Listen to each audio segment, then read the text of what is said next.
Good morning to everybody on this sunny Sunday.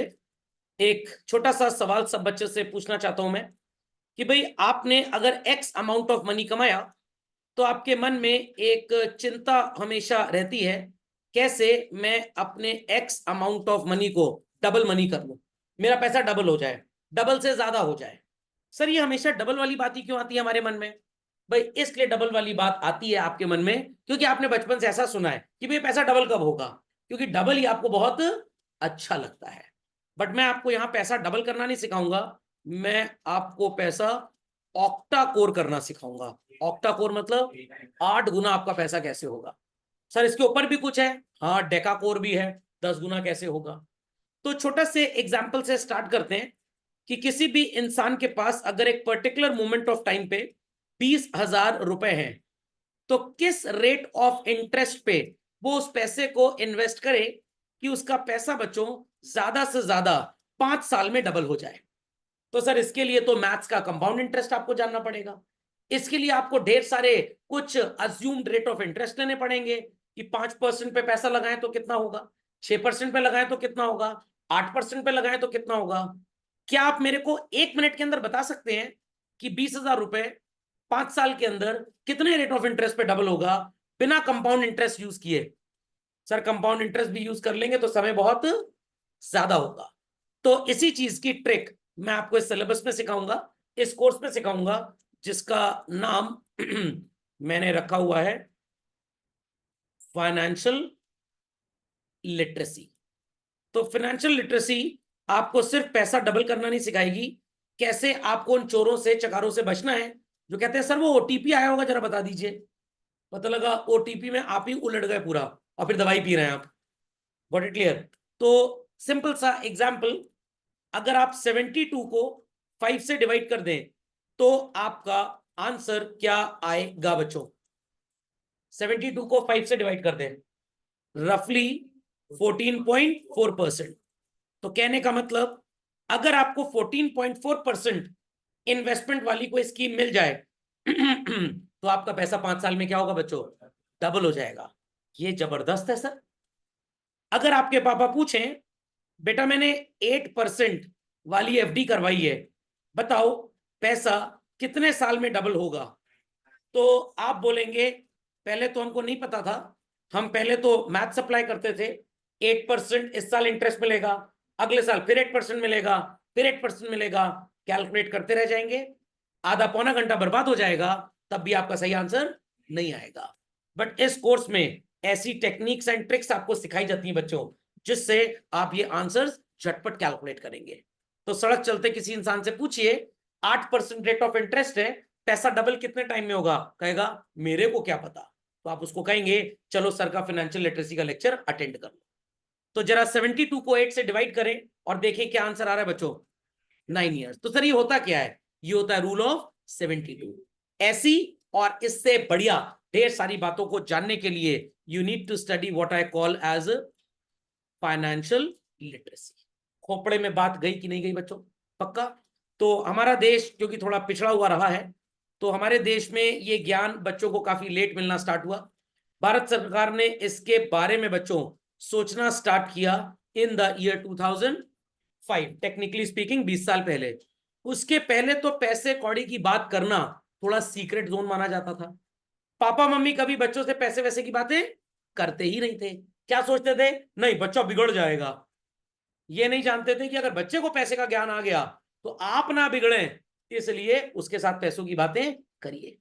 मैंने as a person इस पैसे का ज्ञान लिया when I was of approximately 32 years of age children, और आपको ये ज्ञान मिलने जा रहा है when you are of only 16 years of as.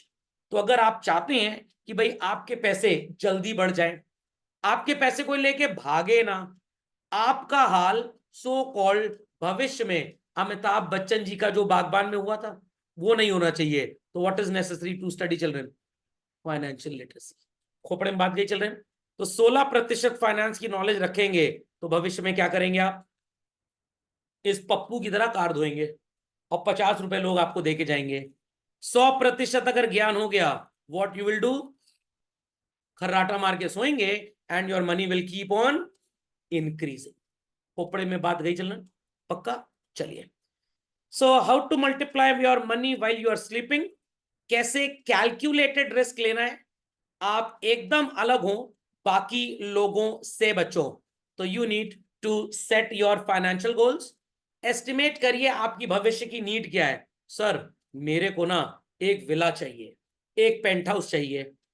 बहन मायावती जी तो निकलनी, हमें बीएमडब्ल्यू गाड़ी चाहिए, हमें सर मर्सिडीज बेंज गाड़ी चाहिए। सर जैसे नीता अंबानी के पास फैल्कन 300 है, हमको भी ऐसा ही कुछ चाहिए। तो इसके लिए ज्यादा कमाने से अच्छा है कि आप कमाएंगे तो है ही है, ऑब्वियस सी बात है ज्यादा, बट आप सोते रहें और आपका पैसा बढ़ता रहे, तो उसके लिए कुछ करना पड़ेगा। करंट सिचुएशन क्या है, क्या भविष्य में चाहिए, तो सही प्लान अगर बन गया तो आपको भविष्य में किसी चीज की प्रॉब्लम नहीं होगी। तो काफी लोग यही सोचते हैं, हाय राम रिटायरमेंट हो गया तो what I will do after that. तो अगर आपका आज रिटायरमेंट हो रहा है और कल आपको ये सोचना ना पड़े कि मैं क्या करूंगा, तो इसका मतलब आपने अपना फाइनेंशियल प्लान बहुत अच्छे से बना लिया है। आपके घर में दादाजी होंगे, आपके घर में पापा होंगे, तो उन्होंने भी ये प्लानिंग जरूर की होगी, बट उन्होंने प्लानिंग कब करनी स्टार्ट की, जब उनकी उम्र 25-30 साल हो गई। और आप ये प्लानिंग कब करनी स्टार्ट कर रहे हैं, जब आपकी उम्र सिर्फ 16 साल है। तो मैं चैलेंज करता हूं, जितना पैसा आपके दादाजी ने नहीं कमाया होगा, बचाया होगा, जितना आपके पापा ने नहीं कमाया और बचाया, उससे कहीं ज्यादा आप कमाएंगे और आप बचाएंगे। Got it. So if you are crazy about knowing these things, तो आपको स्विमिंग पूल में नहीं कूदना है, आपको एक नई तरीके की एजुकेशन चाहिए, and that is known as what children, final education नहीं, फाइनेंशियल लिटरेसी की एजुकेशन। तो आपको मनी मैटर्स के बारे में पढ़ाया जाता है, क्या गोल्स आपके लाइफ में होने चाहिए, कैसे अपने फाइनेंस को एनालाइज करना है, क्या है और क्या पाना है, इंश्योरेंस कब लेना चाहिए और कब नहीं लेना चाहिए। 90% इंश्योरेंस एजेंट्स आपको सिर्फ और सिर्फ क्या करते हैं बच्चों, अप्रैल फूल बनाते हैं। क्यों? क्योंकि उनको मिलती है 35% की आपके प्रीमियम पे की गई कमीशन। तो असली पैसा कौन कमाता है इंश्योरेंस पॉलिसी में, the insurance company, the insurance agent. और बेवकूफ कौन बनता है, ना ना ना ना ना ना, वो इंश्योर्ड पब्लिक जिसके पास फाइनेंस का ज्ञान है ही नहीं। मेरे पास भी एक दो इंश्योरेंस एजेंट चले आए, उन्होंने अपना प्लान बताया, फिर मैंने उनको प्लान बताया, तो बोले सॉरी सर आपको नहीं बेच पाएंगे, बट ये ज्ञान किसी दूसरों को मत दे दीजिएगा। मैंने कहा नहीं नहीं ऐसी कोई बात नहीं, मैं किसी को नहीं दूंगा, बस यही बताऊंगा कि इंश्योरेंस लेना मत। समझ में आ गया। देर आफ्टर कैसे अपने रिस्क को मैनेज करना है मैं पढ़ा रहा हूं आपको। खुदा ना खास्ता भगवान ना करे मेरी सेहत को कुछ हो जाए, तो इन दैट केस क्या मैं भौंकने लायक रहूंगा, पढ़ाने लायक रहूंगा, बोलने लायक रहूंगा?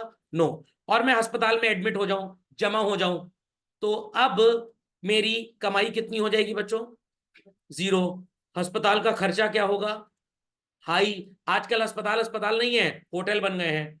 डॉक्टर कह रहे 2.5 लाख रुपए लगेगा, 5 लाख रुपए लगेगा। अब जिस इंसान ने एक मेडी क्लेम लिया होता है, वो क्या बोलता है डॉक्टर साहब से, डॉक्टर साहब जनरल वार्ड में मत रखिएगा, थोड़ा आईसीयू आईसीयू ले जाइए, सस्ता इंजेक्शन मत लगवाइएगा, थोड़ा महंगा। क्यों? क्योंकि हमारा 1 करोड़ रुपए का मेडिक्लेम इंश्योरेंस है, तो हमें खर्चे की तो कोई चिंता है ही नहीं। डॉक्टर कह रहा है एक आर्टरी ब्लॉक है, अरे तुम तीनों बदल दो यार, क्या समस्या, कौन, मेरे पिताजी को पैसा लग रहा है, पैसा किसको देना है, इंश्योरेंस कंपनी को। तो सर मेडिक्लेम करवाना चाहिए आपके सो कॉल्ड ओपिनियन से, बट कौन सा करवाना चाहिए, that has to be thought of. पहले मेरा मेडिक्लेम था अपोलो म्यूनिक जैसी कंपनी से, फिर मैंने उसको कन्वर्ट कराया, कंपनी बिक गई, एचडीएफसी वालों ने खरीद ली। फिर मेरे पास अभी 2 साल पहले मैक्स वालों का, नीवा बूपा वालों का फोन आ गया, सर हम आपको उतने ही प्रीमियम में, जो 3 लाख की पॉलिसी है, हम आपको 10 लाख का इंश्योरेंस कवर दे देंगे। तो भाई मेरा तो 25,000 रुपए साल लग रहा है, मैं 3 लाख का रिस्क कवर लूं या 10 लाख का रिस्क कवर लूं, आप बताइए व्हाट इज बेटर। 10 लाख। तो मैंने अब उनको बोला, मेरे स्टूडेंट्स कह रहे हैं 10 लाख, तो मैं तो स्टूडेंट्स की बात ही मानता हूं भाई, तो आप इसको 10 लाख कर दीजिए। दूसरी कंपनी का फोन आ गया, सर आपने क्यों अपनी पॉलिसी चेंज करा ली, मैंने कहा ये प्रॉब्लम थी, समझाए पड़े थे। मैंने कहा वो उतने ही पैसे में 10 लाख का रिस्क कवर कर रहे हैं, आप 3 लाख का कर रहे हैं, तो भाई मेरा फायदा वहां पे ज्यादा है। सर वहां पे ये हो जाएगा, वहां पे वो हो जाएगा। मैंने कहा भाई उनके भी वही हॉस्पिटल्स हैं जो आपके हैं, वो भी मेदांता में सर्जरी कराएंगे, आप भी मेदांता में। और अगर मेरे कर्म ठीक होंगे, मैं टाइम पे क्लास ले रहा हूँ, बच्चों को अच्छा ज्ञान दे रहा हूं, तो मेरे को ऐसी प्रॉब्लम कोई आएगी ही नहीं। खोपड़े में बात गई, समझ में आ गया? तो आपको हलवा बनते समय कढ़ाई हमेशा बीच बीच में चलानी पड़ती है, या हलवा बोलते हैं जा सिमरन जा जी ले अपनी जिंदगी, क्या हलवा सिमरन है? नो। तो वैसे ही आपको अपने फाइनेंशियल प्लान को भी क्या करना पड़ता है? स्टिर करना पड़ता है, क्योंकि अगर स्टिर करना भूले तो नीचे से हलवा जल जाएगा, चिपक जाएगा। Is that understood? चलिए, basics of banking children. Stock market क्या होती है? देयर आफ्टर सेविंग से ज्यादा अच्छा रिटर्न्स कहां मिलेगा, और अपनी रिटायरमेंट प्लानिंग आपको कैसे करनी है, इन सारी बातों का जिक्र हम लोग कहां पे करते हैं? फाइनेंशियल लिटरेसी में। और आपके लिए इंपॉर्टेंट क्यों है? ताकि आप इंफॉर्म्ड डिसीजन ले पाए, क्या करना है, कब करना है, कैसे करना है, ताकि आपको कोई चीट ना करे, आपको कोई बेवकूफ ना बनाए। Got it clear? तो स्टूडेंट्स जो मनी स्मार्ट होते हैं, दे अंडरस्टैंड कि जैसे ही आपका पहला जॉब लगेगा, let us say at the age of 24 years, तो कुछ बच्चे कहते हैं सर दादाजी कह रहे थे कि बैंक की एफडी में पैसा लगाओ। बैंक की एफडी कितना रिटर्न दे रही है? 7%। और अगर सर मैं अपना पैसा आपके हिसाब से म्यूचुअल फंड में लगा दूं तो मेरा रिटर्न कितना है? 15%। बट दादाजी क्या कह रहे हैं? तुम्हारे सर बात तो सही बोल रहे हैं, बट एफडी में there is no risk, whereas here it is very high risk. तो बच्चों कहां पे जाना चाहिए, दादाजी के साथ या मेरे साथ? दादाजी के साथ। बट अगर मैं आपको साबित कर दूं ये 7% की एफडी प्रैक्टिकली 0% का रिटर्न देके जाती है, सिर्फ देखने में लगता है वो 7% है, रियलिटी में वो 7% है ही नहीं, क्या आप एफडी करवाएंगे? नहीं करवाएंगे। तो जिनको ज्ञान होता है वो बैंक की एफडी के चक्कर में नहीं फंसते। जो अज्ञानी होते हैं वो सारे के सारे लोग कहां जाते हैं? बैंक की एफडी में। तो अगर आपकी किसी से लड़ाई हो जाए तो उसको हाथ नहीं मारना, जूता नहीं मारना, चप्पल नहीं मारना, क्या समझाना है? यार लड़ाई तो पुरानी बात थी, चलो आज मिलनी कर लेते हैं, और एक अच्छा ऑफर आया था बैंक का, तुम अपने पैसे को बैंक में एफडीआर करवा दो। तो कुछ साल बाद उसका रिटर्न क्या होगा? 0। और आपका रिटर्न क्या होगा? 0। वो वैसे ही बेचारा घुट घुट के मर जाएगा, आपने अपना बदला ले लिया। फाइनेंशियल लड़ाई करनी है, हाथ पैर से लड़ाई नहीं करनी है। Got it clear? How to manage money, loan ले कि ना ले? कुछ लोग ईएमआई पे आईफोन खरीद लेते हैं, बेवकूफ, और ये नहीं देखते कि इस आईफोन का रेट ऑफ इंटरेस्ट क्या होता है जो इन्होंने ईएमआई लिया चिल्ड्रन? 18%। मतलब 1 लाख का आईफोन 1,18,000 रुपए का पड़ जाएगा आपको। क्या आपको ये बेवकूफी करनी चाहिए? सर हमारे पापा ने भी अभी बैंक से लोन लिया है और बता रहे थे कि 12% इंटरेस्ट लगेगा। तो आपके पापा इंटेलिजेंट हैं, उन्होंने बैंक से 10 लाख रुपए का लोन ले लिया फॉर बाइंग व्हाट चिल्ड्रन?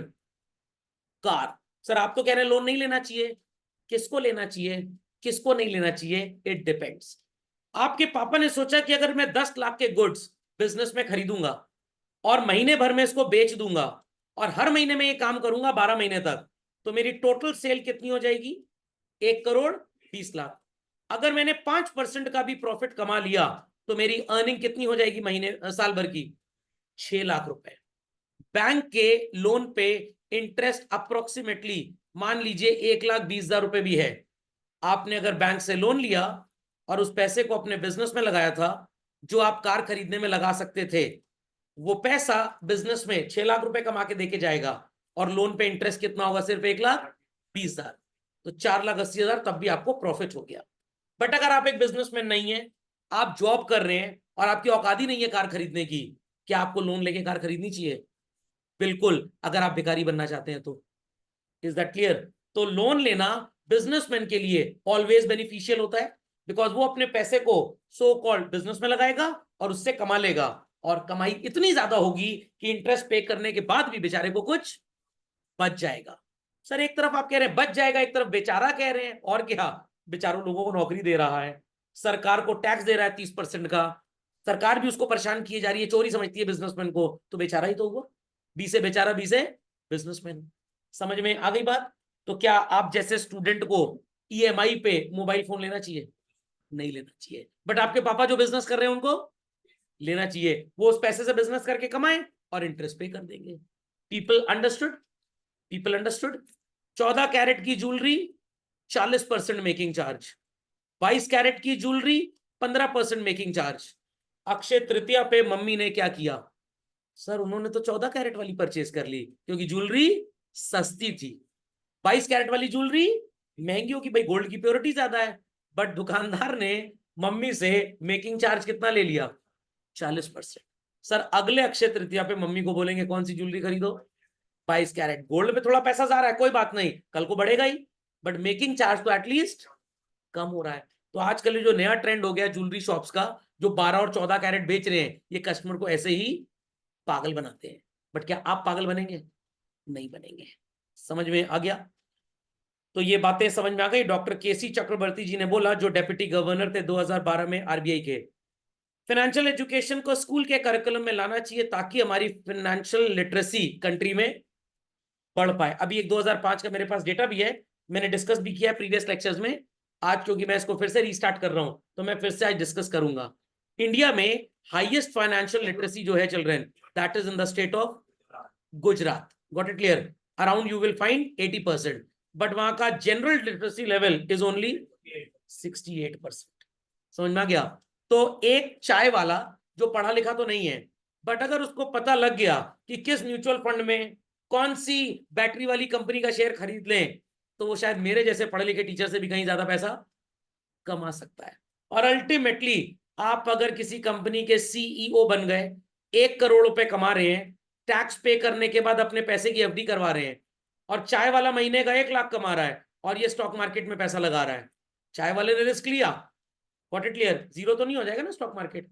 और जिस दिन सब कुछ जीरो हो गया, भूकंप आ गया, सब मर गया, पैसे की जरूरत ही नहीं है आपको, तो क्या उसकी चिंता करने की जरूरत है? नो। तो इन दैट केस कौन इंटेलिजेंट है? वो पढ़ा लिखा आईएएम का सीईओ या ये चाय वाला? चाय वाला।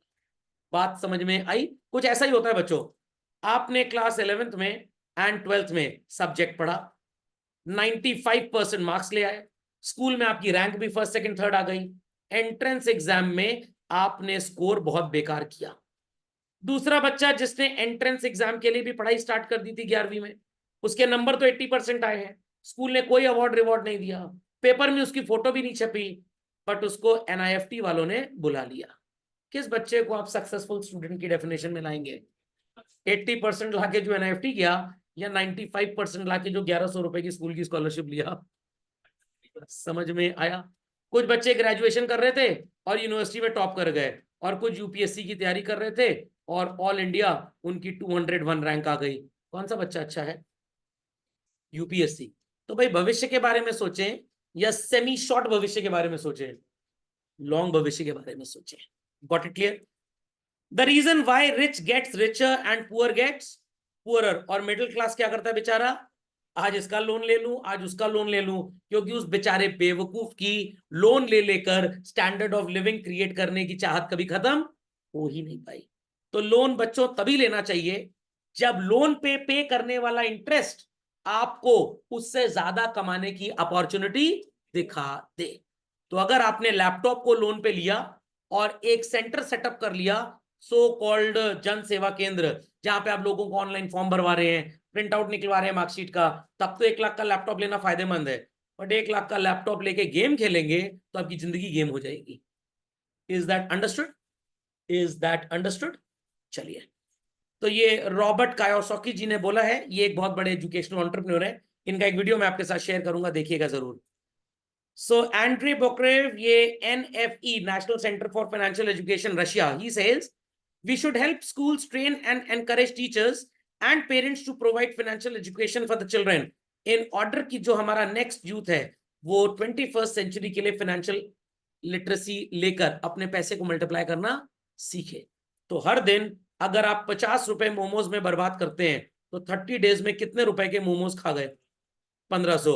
और अगर आपके अंदर छठी क्लास में अकल आई थी मोमोज खाने की और 10वीं क्लास तक आपने मोमोज खाए, तो 5 साल आपने मोमोज खाए बच्चों। 5 साल में कितने महीने होते हैं ये तो मेरे को कोई भी बता देगा इजिली? 60 महीने होते हैं बच्चों। कितने महीने? 60 महीने।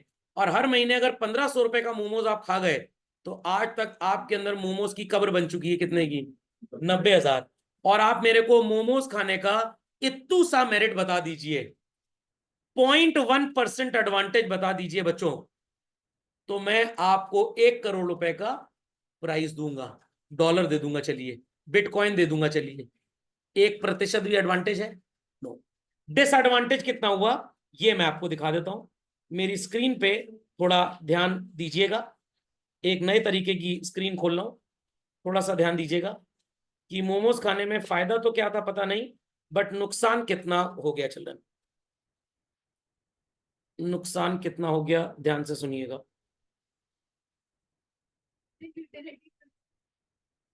Just hold on, the screen is about to come. चलिए, कुछ लोग कह रहे हैं यूटिलिटी मिलती है, साबित कर दूंगा कोई यूटिलिटी नहीं मिलती है। क्या यूटिलिटी मिली? टॉमी और मोती की तरह जुबान जली आपकी।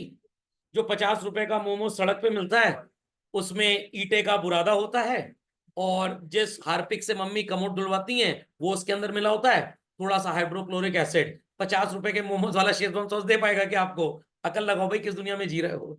चलिए, आपके सामने आ गया बच्चों एक फाइनेंशियल कैलकुलेटर। मिल गया सबको? मिल गया? कितने रुपए हर महीने मोमोज में खर्च किए थे आपने? 1500 रुपए। करेक्ट चलन? करेक्ट। कितने खर्च किए थे? 1500। और कितने साल मोमोज खाए आपने? 5 साल। 5 साल में कितने महीने हो गए? 60। समझ में आ गया? सर अभी तो मई का महीना भी खत्म होने वाला है, ये अप्रैल और मई भी मोमोज खा चुके हैं सर हम, तो चलिए 2 महीना और जोड़ दे 62। अगर आपने ये पैसा simply zero risk area, zero risk area जिसको हम बोलते हैं पोस्ट ऑफिस का नेशनल सेविंग सर्टिफिकेट, पैसा कहीं जाएगा ही नहीं अनटिल अनलेस हमारे देश को कोई कॉन्कर ना कर ले। समझ में आ गया? गवर्नमेंट के प्रोजेक्ट्स में आपका पैसा लगेगा और गिरी से गिरी हालत में 7.5% का interest national saving certificate post office देता है आपको, उसमें मिल जाता है। तो आपके पास आज की तारीख में 1,13,725 रुपए होते हैं। सर मेरे पास तो 25 रुपए भी नहीं है। तो मोमोज खा के कितना नुकसान किया आपने? हेल्थ का प्लस 1,13,000 रुपए का। अगर मोमोज ना खाए होते तो आज कितने पैसे होते बच्चों? 1,13,725 रुपए। हुआ कोई फायदा मोमोज खाने का? सर छठी में अगर ये फाइनेंशियल एजुकेशन आ गई होती ना तो शायद ये काम तो हम ना करते। तो जब मैं फाइनेंशियल एजुकेशन की क्लासेस लेता हूँ, फाइनेंशियल लिटरेसी की, बच्चों को सब बताता हूँ, एक बच्चे ने तो मेरे को कमेंट भी किया, सर वो पिछले साल आपने एक्साइड बैटरी का शेयर बताया था, मैंने कुछ बच्चों के साथ शेयर भी किया इन्फॉर्मेशन, सर 220 का खरीदा था, अब 460 का हो गया है। उसका पूरा क्लास 12 का फीस जो उसने मेरे को पे किया था सब निकला है उसी प्रॉफिट में। 109% का प्रॉफिट सोचिए। एक बच्चे ने 2 महीने बाद ये खबर सुनी, उसने खरीदा तो तब शेयर 240 रुपए का हो चुका था, बट उसने भी कमा लिए अच्छे पैसे। अगर सर ये पैसा हमने फाइनेंशियल लिटरेसी लेने के बाद थोड़ा म्यूचुअल फंड मार्केट में लगाया होता, जो बीच में सो कॉल बड़ा अच्छा रिटर्न आज भी दे रही है, और ऑन एन एवरेज इंडिया के ठीक ठाक म्यूचुअल फंड चल रहे हैं 11-12% का रिटर्न दे जाते हैं, कितने पैसे होते हैं आज आपके पास? 1,28,000। और अगर इस 1,28,000 रुपए को आपने आज इन्वेस्ट कर दिया होता for your retirement, for your, आज से लेकर 60 साल तक, आज आपकी उम्र 16 साल है बच्चों, 60 साल तक में भी कितने महीने बाकी हैं? 44। जरा 44 सालों को 12 से मल्टीप्लाई कर दीजिए तो आपको महीने पता लग जाएंगे कितने होंगे। डू इट क्विकली चलन। चलिए, हाँ तो कितने मंथ्स आ गए बच्चों हमारे 44 सालों में? 528। और अगर ये पैसा लगभग 12% के हिसाब से इन्वेस्टेड हो चल रहे हैं, जरा देख लीजिए क्या डिजिट्स आ रहे हैं। 23257,419। मेरे को स्कूल में टीचर ने सिखाया था कैसे इसको बोलना है। 1 10 100 1000 10,000 लाख 10 लाख करोड़, 2,32,57,419 रुपए। ये पैसा आपके पास होगा अगर आपने आज तक मोमोज ना खाए होते और उसी पैसे को स्टे इन्वेस्टेड रखते और आगे कोई इन्वेस्टमेंट करे ही ना, तब भी इतना पैसा हो जाएगा। क्या आई किसी के अंदर इतनी सोच? कभी नहीं आई। क्यों नहीं आई? गलती आपकी नहीं थी, आपको फाइनेंशियल एजुकेशन नहीं दी गई। समझ में आ गया? आपने पापा से बोला 25,000 का मोबाइल ले दो, उन्होंने ले दिया। अगर उन्होंने बोला होता नहीं 25 नहीं 15,000 का मोबाइल खरीद लो बेटा, और जो पैसे बचेंगे दैट इज ₹10,000, उस पैसे का बढ़िया म्यूचुअल फंड खरीद लो। जो म्यूचुअल फंड 528 महीने इन्वेस्टेड रहेगा 12% के हिसाब से 1 10 100,000 10,000 लाख 10 लाख 18 लाख रुपए देके चला जाएगा। अब बच्चे कहेंगे सर आज का 10,000, उस जमाने का 18 लाख। 18 लाख में एक्टिवा तो आ ही जाएगी उस जमाने में शायद। Got it clear? अगर आपको मेरी बात झूठी लग रही तो मैं साबित कर देता हूं। 18 साल पहले एक्टिवा आती थी मुश्किल से 35,000 रुपए की, आज आती है 1.25 लाख रुपए की, लगभग 4 गुना प्राइस हो गया। तो आज अगर मान लीजिए 1.25 लाख की है, तो अगले 18 साल में 4 गुना प्राइस कितने की आएगी? 6 लाख रुपए की आएगी। तो एक्टिवा 3 खरीद लेंगे कि नहीं? एक अपने ग्रैंड चाइल्ड को दीजिएगा, पोते को, एक नाती को दे दीजिएगा, एक बहू को दे दीजिएगा। श्राद्ध वाद्ध बढ़िया मनाएंगे कम से कम आपका, कि भाई मरे बुड्ढे कूसर तो अच्छा पैसा दे के गए। समझ में आया? जीवन के साथ भी और जीवन के बाद भी। LIC नहीं, सौरभ सर का फाइनेंशियल लिटरेसी। समझ में आ गया? पक्का? चलिए, तो जिन बच्चों को ये मेरी बातें थोड़ी झूठी लग रही हैं, मेरी बातें थोड़ी सी गड़बड़ लग रही हैं, मैं उनको एक रियल लाइफ एग्जांपल दिखाता हूं। Just hold on. चलिए, तो स्क्रीन पे आपको नजर आ रहा होगा एक पोर्टफोलियो कुछ लिखा हुआ। करंट वैल्यू 33,74,885, इन्वेस्ट हुआ था 29,40,375, और रिटर्न का परसेंटेज क्या नजर आ रहा है बच्चों? 36%।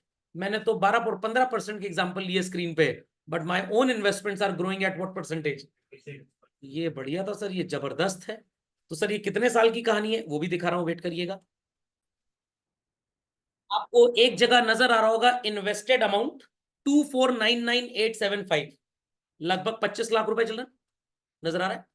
और आपको इसकी करंट वैल्यू नजर आ रही होगी लेफ्ट में, और राइट साइड में प्रॉफिट नजर आ रहा होगा 2,14,657 रुपए। और एक ट्रांजैक्शन डेट नजर आ रही होगी 12 फरवरी 2024। 12 फरवरी 2024। 8 तारीख क्या है बच्चों? 19 में। 12 फरवरी से 12 मार्च एक महीना, 12 अप्रैल 12 मई, कितने पुराना इन्वेस्टमेंट है ये? 3 महीने का। और मेरा एनुअलाइज रिटर्न कितना चल रहा है? 36%। जितना मेरे को इंडिया का टॉप मोस्ट बैंक रिटर्न देता, उससे कहीं ज्यादा मैं 3 महीने में कमा चुका हूं। समझ में आ गई बात? नहीं समझ में आई? Clearly understood? अगर फाइनेंशियल लिटरेसी ना होती तो मेरा रिटर्न 7-8% का होता। फाइनेंशियल लिटरेसी थी तो मेरा रिटर्न कितने परसेंट का है? 37% के आसपास का रिटर्न है। सर इसमें टैक्स भी तो लगेगा। बिल्कुल लगेगा टैक्स। कितना टैक्स लग जाएगा? 10% टैक्स है मुश्किल से। तो 36% का 10% लगभग 3.25 हो गया, तब भी 32 बचेगा आफ्टर टैक्स की नहीं। बैंक की FD तो आफ्टर टैक्स आपको 1% से भी कम देके जाती है। हाँ बोलिए गर्भ जी। करंट वैल्यू के अंदर प्रॉफिट जुड़ा होता है? नहीं, एब्सोल्यूट का होता है कि डिफरेंस व्हाट आई इन्वेस्टेड। मैंने 100 रुपए लगाया, एक महीने बाद ये 120 हो गया, तो कितना बढ़ा? 20 रुपए। 100 रुपए का 20 रुपए कितना परसेंट होता है? 20%। बट यहां पे मैंने 2 महीने को कंसिडर नहीं किया। 2 महीने को कंसिडर नहीं किया। तो विदाउट कंसिडरिंग टाइम पीरियड, अगर आप सिंपल इंटरेस्ट के फॉर्मूले में रिटर्न्स कैलकुलेट करें तो उसको एब्सोल्यूट रिटर्न नाम दिया जाता है।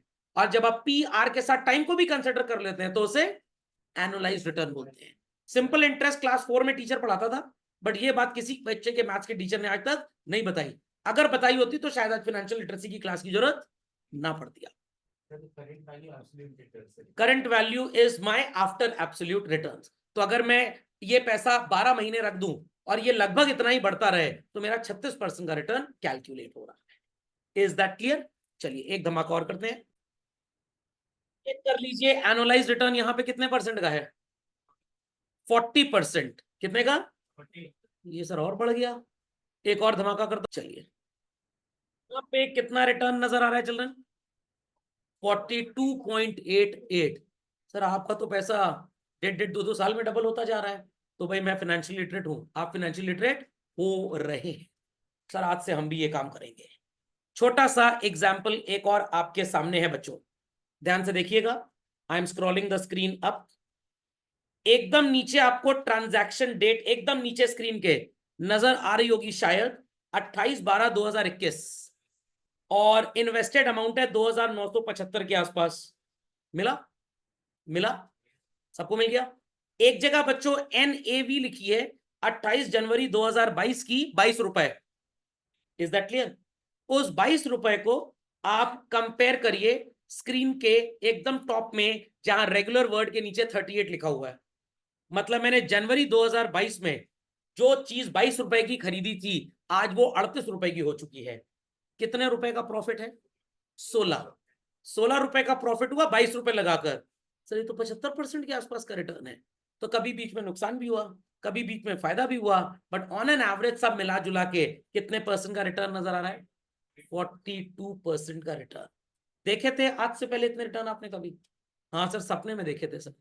तो सपने के रिटर्न्स अलग होते हैं और real life returns are different. समझ में आ गई बात? तो एक ही चीज होती है, कोई फर्क नहीं होता, परेशान मत होइए। व्हाट इट क्लियर, वो इंटरनल रिकॉर्ड्स के लिए होता है। जब फर्स्ट टाइम आप इन्वेस्ट करते हैं, द वर्ड इज परचेज, और उसके बाद हम अपने बैंक को इंस्ट्रक्शन देते हैं कि हर महीने इस तारीख को हमारा पैसा काट के जमा करा देना। तो first time it was a manual effort, it was manually cheque काट के मैंने दिया था, तो शब्द परचेज आ गया। फिर वो ऑटोमेटिक हो गया, तो उसका नाम एसआईपी हो गया। सर कल मम्मी ने बहुत मारा था, तो इसको बोलते हैं कि आपकी पिटाई हुई है। हमेशा अगर मार खाते हैं तो इसको सुताई बोलते हैं। तो पिटाई में और सुताई में फर्क होता है, किस चीज का? फ्रीक्वेंसी का। फ्रीक्वेंसी रेगुलर है तो पिटाई, रेगुलर है तो सुताई। समझ में आया? खाना आज बना आज ही खा लिए, फ्रेश फूड। आज का कल का है तो बासी फूड, फूड तो फूड ही रहेगा। तो बच्चों समझ में आ गया कि इसको ना पढ़ के लोग कितनी बड़ी गलती करते हैं और पढ़ के कितना फायदा होता है। And I will portray my classes only on real life example. मैं कुछ भी आपको बड़ा विम्स एंड फैंसीज टाइप नहीं दिखाऊंगा। और ये जो एग्जाम्पल्स दिए गए, these were my original investments, total white money investment. Tax implication क्या होते हैं सर, सब कुछ बताएंगे धीरे धीरे, परेशान मत होइए।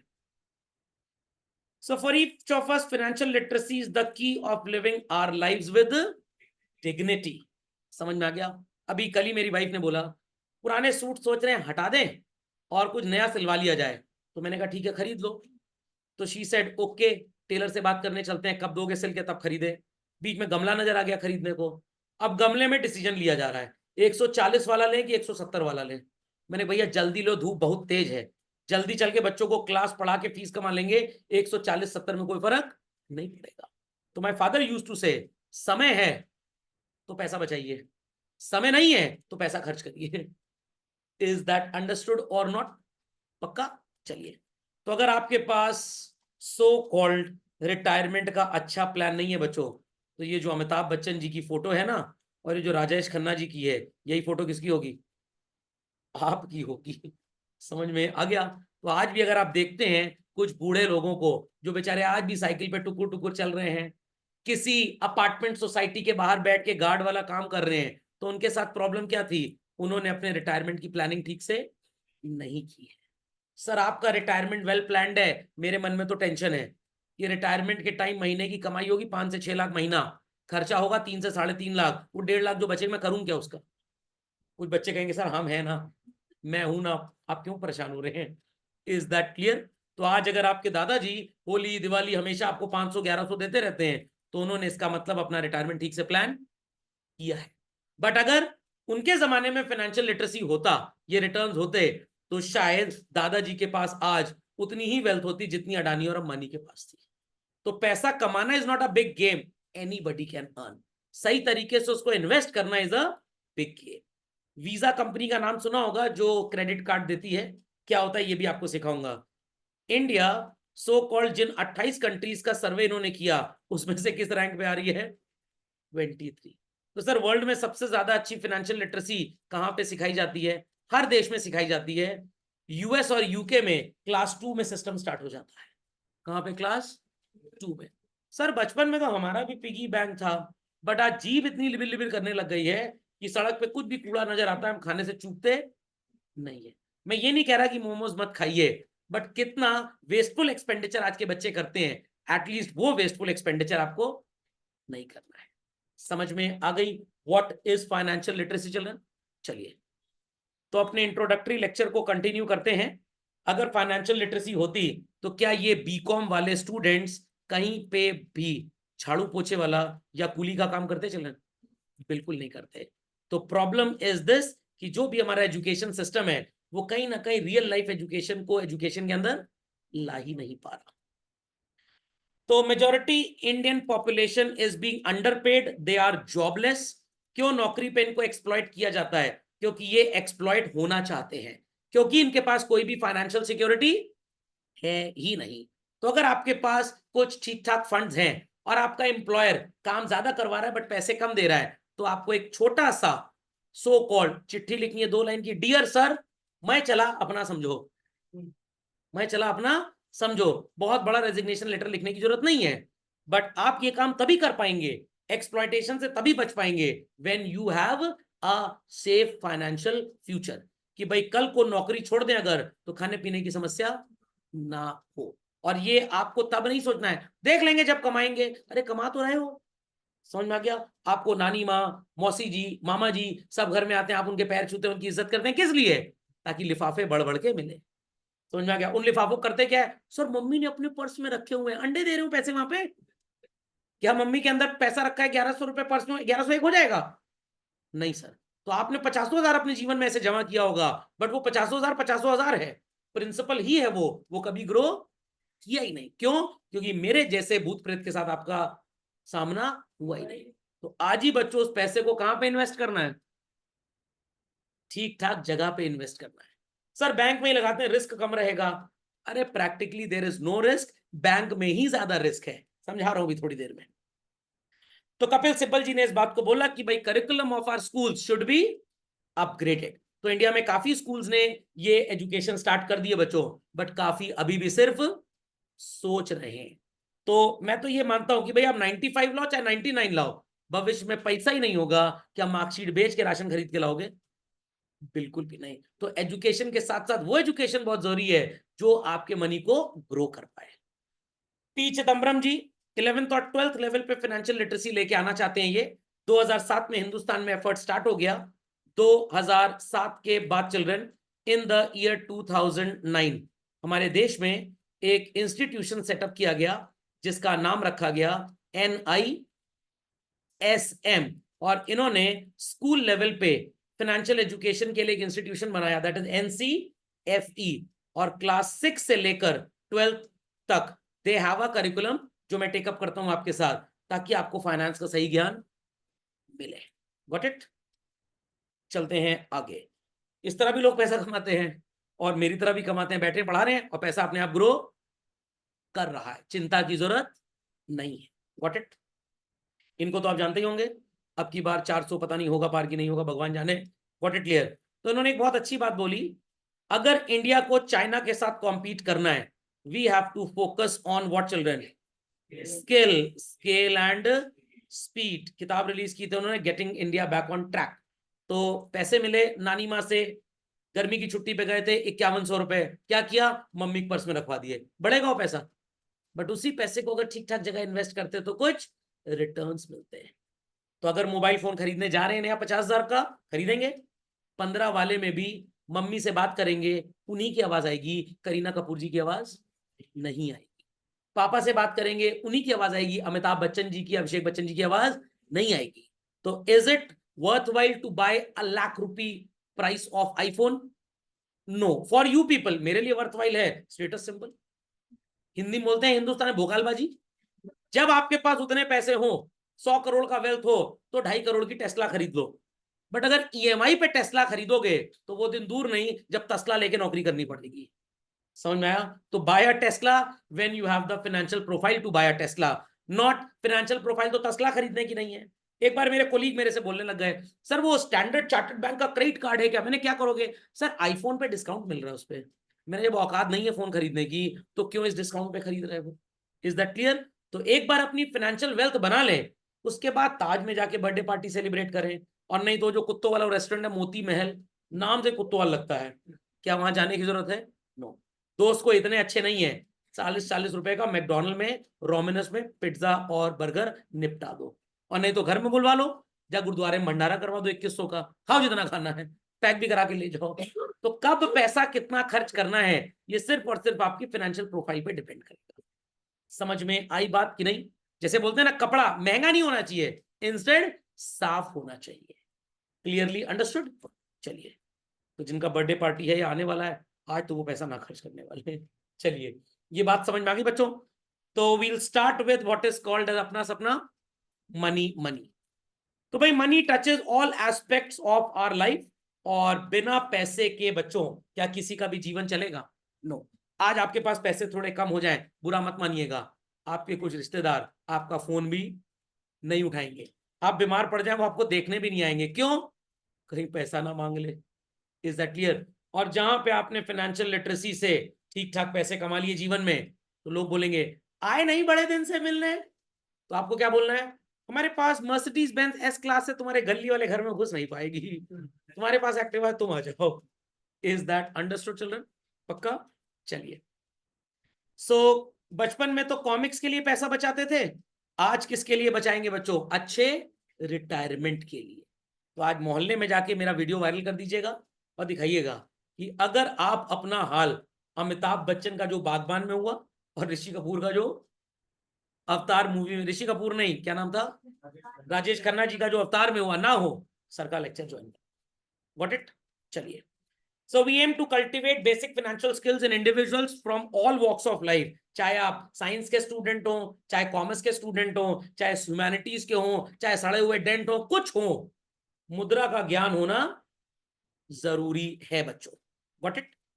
चलिए, तो मैं आपको एक फाइनेंशियल लिटरेसी अवेयरनेस क्विज है मेरे पास, मैं आपको फ्लोट करूंगा आफ्टर द लेक्चर टुडे और टुमारो और इन कमिंग डेज। आप इसको फिल जरूर करिएगा, देखिएगा कि आपके अंदर ज्ञान कितना है अभी तक। ओके, हाँ पहले किया हुआ लोगों ने। So it's complete financial awareness programme की आप तो काम करें ही करें, साथ में आपका पैसा भी काम करे। तो अपने दोस्त के लिए 3 रुपए का पेन दे दो, अच्छा गिफ्ट है, एग्जाम में आंसर लिख लेगा। 300 रुपए का पेन देने की जरूरत नहीं है। वो किसको गिफ्ट करना है? ताऊ जी को गिफ्ट करना है। ओके, चलिए बच्चों, तो what is financial literacy? It is an awareness, knowledge and skills to make decision how to invest, how to save, कब बोरो करना और कहां पे खर्च करना और कहां पे खर्च नहीं करना। तो जिन लोगों का प्लान 10वीं पास करके आईफोन खरीदने का था, आई होप सो मैंने प्लान में थोड़ा सा डाइवर्जन कर दिया होगा, शायद अब वो आईफोन पे पैसा बर्बाद नहीं करेंगे। तो बहुत पुरानी कहावत है वॉरेन बफेट साहब की, if you spend money on things that you do not need, a day would come you would be selling the things that you needed the most. तो स्मॉल वॉक्स ऑफ लाइफ से आप आ रहे हैं, अभी आप कोई बहुत रईस अरबपति खरबपति नहीं हो गए हैं, घर वाले होंगे आपके। तो आपको पैसा सिर्फ नेसेसिटीज पे खर्च करना है, कंफर्ट्स पे भी खर्च करना है, लग्जरीज पे नहीं करना। तो लग्जरीज पे जो पैसा खर्च करते हैं वही हमेशा कटोरे लेके बैठते हैं। क्यों सर, अंबानी तो खर्च करते हैं? बिल्कुल नहीं। क्या मुकेश अंबानी के लिए टेस्ला गाड़ी लग्जरी है? Not at all, it's a necessity. क्या चार्टर्ड फ्लाइट पे चलना उनके लिए लग्जरी है? It's a necessity. कंफर्ट भी नहीं बोलूंगा मैं तो। क्यों? क्योंकि अगर मान लीजिए बॉम्बे की लोकल पे चल रहे हैं, कोई गर्दन काट दिया उनकी, बिजनेस चौपट हो जाएगा। उनको टाइम बचाना है, समझ में आ गया? क्या आपके पास कोई ऐसी सिस्टम या कोई टेक्निक है कि आपको टाइम ही बचाना है? नो, आपके पास समय की कोई कमी है ही नहीं। समझ में आई बात? चलिए,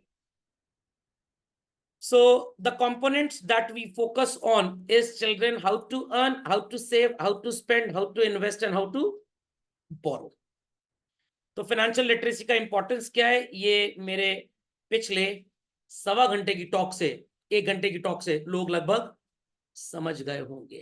तो आज जाके पापा मम्मी से पहला प्रश्न करिएगा, पापा वो 20,000 रुपए 5 साल में अगर डबल करना है तो रेट ऑफ इंटरेस्ट क्या होगा? पापा क्या कहेंगे? रुक जाओ गूगल कर लें, रुक जाओ चैट जीपीटी कर लें, रुक जाओ सर का वीडियो देख लें। आपको बताना है रूल ऑफ 72 फॉलो कर लें। 72 को रेट से डिवाइड करेंगे तो टाइम आ रहा था, और टाइम से डिवाइड किया तो रेट आ रहा था। चलिए बच्चों, बात कर रहे थे हम 24% Indian adults is financially literate. Educated कितने हैं ये और कम है डेटा बच्चों, और कम है। गुजरात मैंने आपको बताया था ना, अराउंड 80% लिटरेसी है, और फाइनेंशियल लिटरेसी कितनी है? 68। यूपी देखिए कहीं नजर आ रहा है? What is the general literacy in UP? 57। और फाइनेंशियल लिटरेसी कितनी है? 10%। बस ये लिटरेसी है बच्चों, एजुकेशन तो और कम होगी। Is that clear? Is that clear? तो many a time people ask me कौन सा म्यूचुअल फंड ले लें बढ़िया रिटर्न दे दें। मैं अपने इन्वेस्टमेंट्स का स्क्रीनशॉट भेज देता हूँ, 6 महीने बाद कह रहे आपने बहुत बढ़िया टेक्निक बताई थी। समझ में आ गई बात? तो वो टेक्निक मेरे मरने के बाद कौन बताएगा? आप लोग बताएंगे, जिनको मैं फाइनेंशियल लिटरेट करके जा रहा। सर हम तो ना बताने वाले किसी को। फिर तो आपका जीवन जानवर की तरह हो गया, अपने लिए जी रहे हैं। इंसान है तो किसके लिए जिए? दूसरों के लिए। अपने लिए तो टॉमी और मोती भी जी लेते हैं। समझ में आ गई बात? और नहीं बताएंगे अगर दुनिया को तो मेरी आत्मा भटकेगी फिर।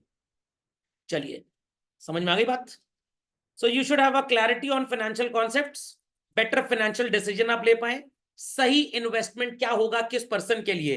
एक बार एक बच्चे ने फोन किया, सर दादाजी पूछ रहे कौन सी कंपनी का शेयर ले। मैंने दिमाग खराब हो गया, दादाजी की उम्र कितना है? कह रहा सर 85। मैंने कहा मत खरीदो, बैंक की एफडी में पैसा लगवाओ। कह रहा सर क्यों? जिद किए पड़े हैं।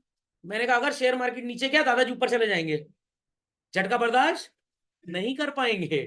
तो जब आपकी उम्र काफी ओल्ड हो जाए, आपकी रिस्क टेकिंग एबिलिटी कम हो जाए, तो बैंक की एफडी अच्छी है।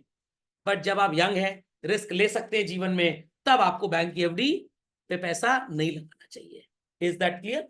चलिए, कैसे आप अपनी एसेट्स बिल्डअप करेंगे? वल्नरेबिलिटी, आपको नुकसान ना हो, आपका पैसा सेफ रहे, व्हाट टू डू? लोगों ने बोला कोविड आ गया, दुनिया ही खत्म हो जाएगी, सब खत्म हो जाएगा। मेरे मित्र हैं, मेरे फाइनेंशियल एडवाइजर, उनका नाम जितेंद्र लूथरा जी है, तो मेरे को बोले सर जितना पैसा लगाना हो लगा दीजिए, दनादन बढ़ेगा।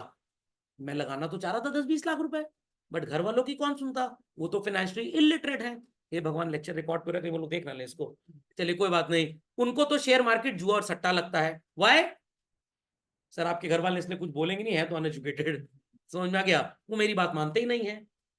अकाउंट्स भी जॉइंट हैं तो चेक भी नहीं साइन करके देते घर वाले हैं। तो मैंने कहा ठीक है, थोड़ा थोड़ा पैसा लगाते हैं। तो जो 42 और 43% के आपको रिटर्न्स नजर आ रहे हैं, ये मेरे कोविड टाइम पे स्टार्ट हुए थे, तब मार्केट बहुत गिरा हुआ था। तो 1 रुपए में 25 अंडा मिल गया, आज 15 रुपए का 25 अंडा है। सर आप कहना क्या चाहते हैं? मैं ये कहना चाहता हूं, you should time your investments.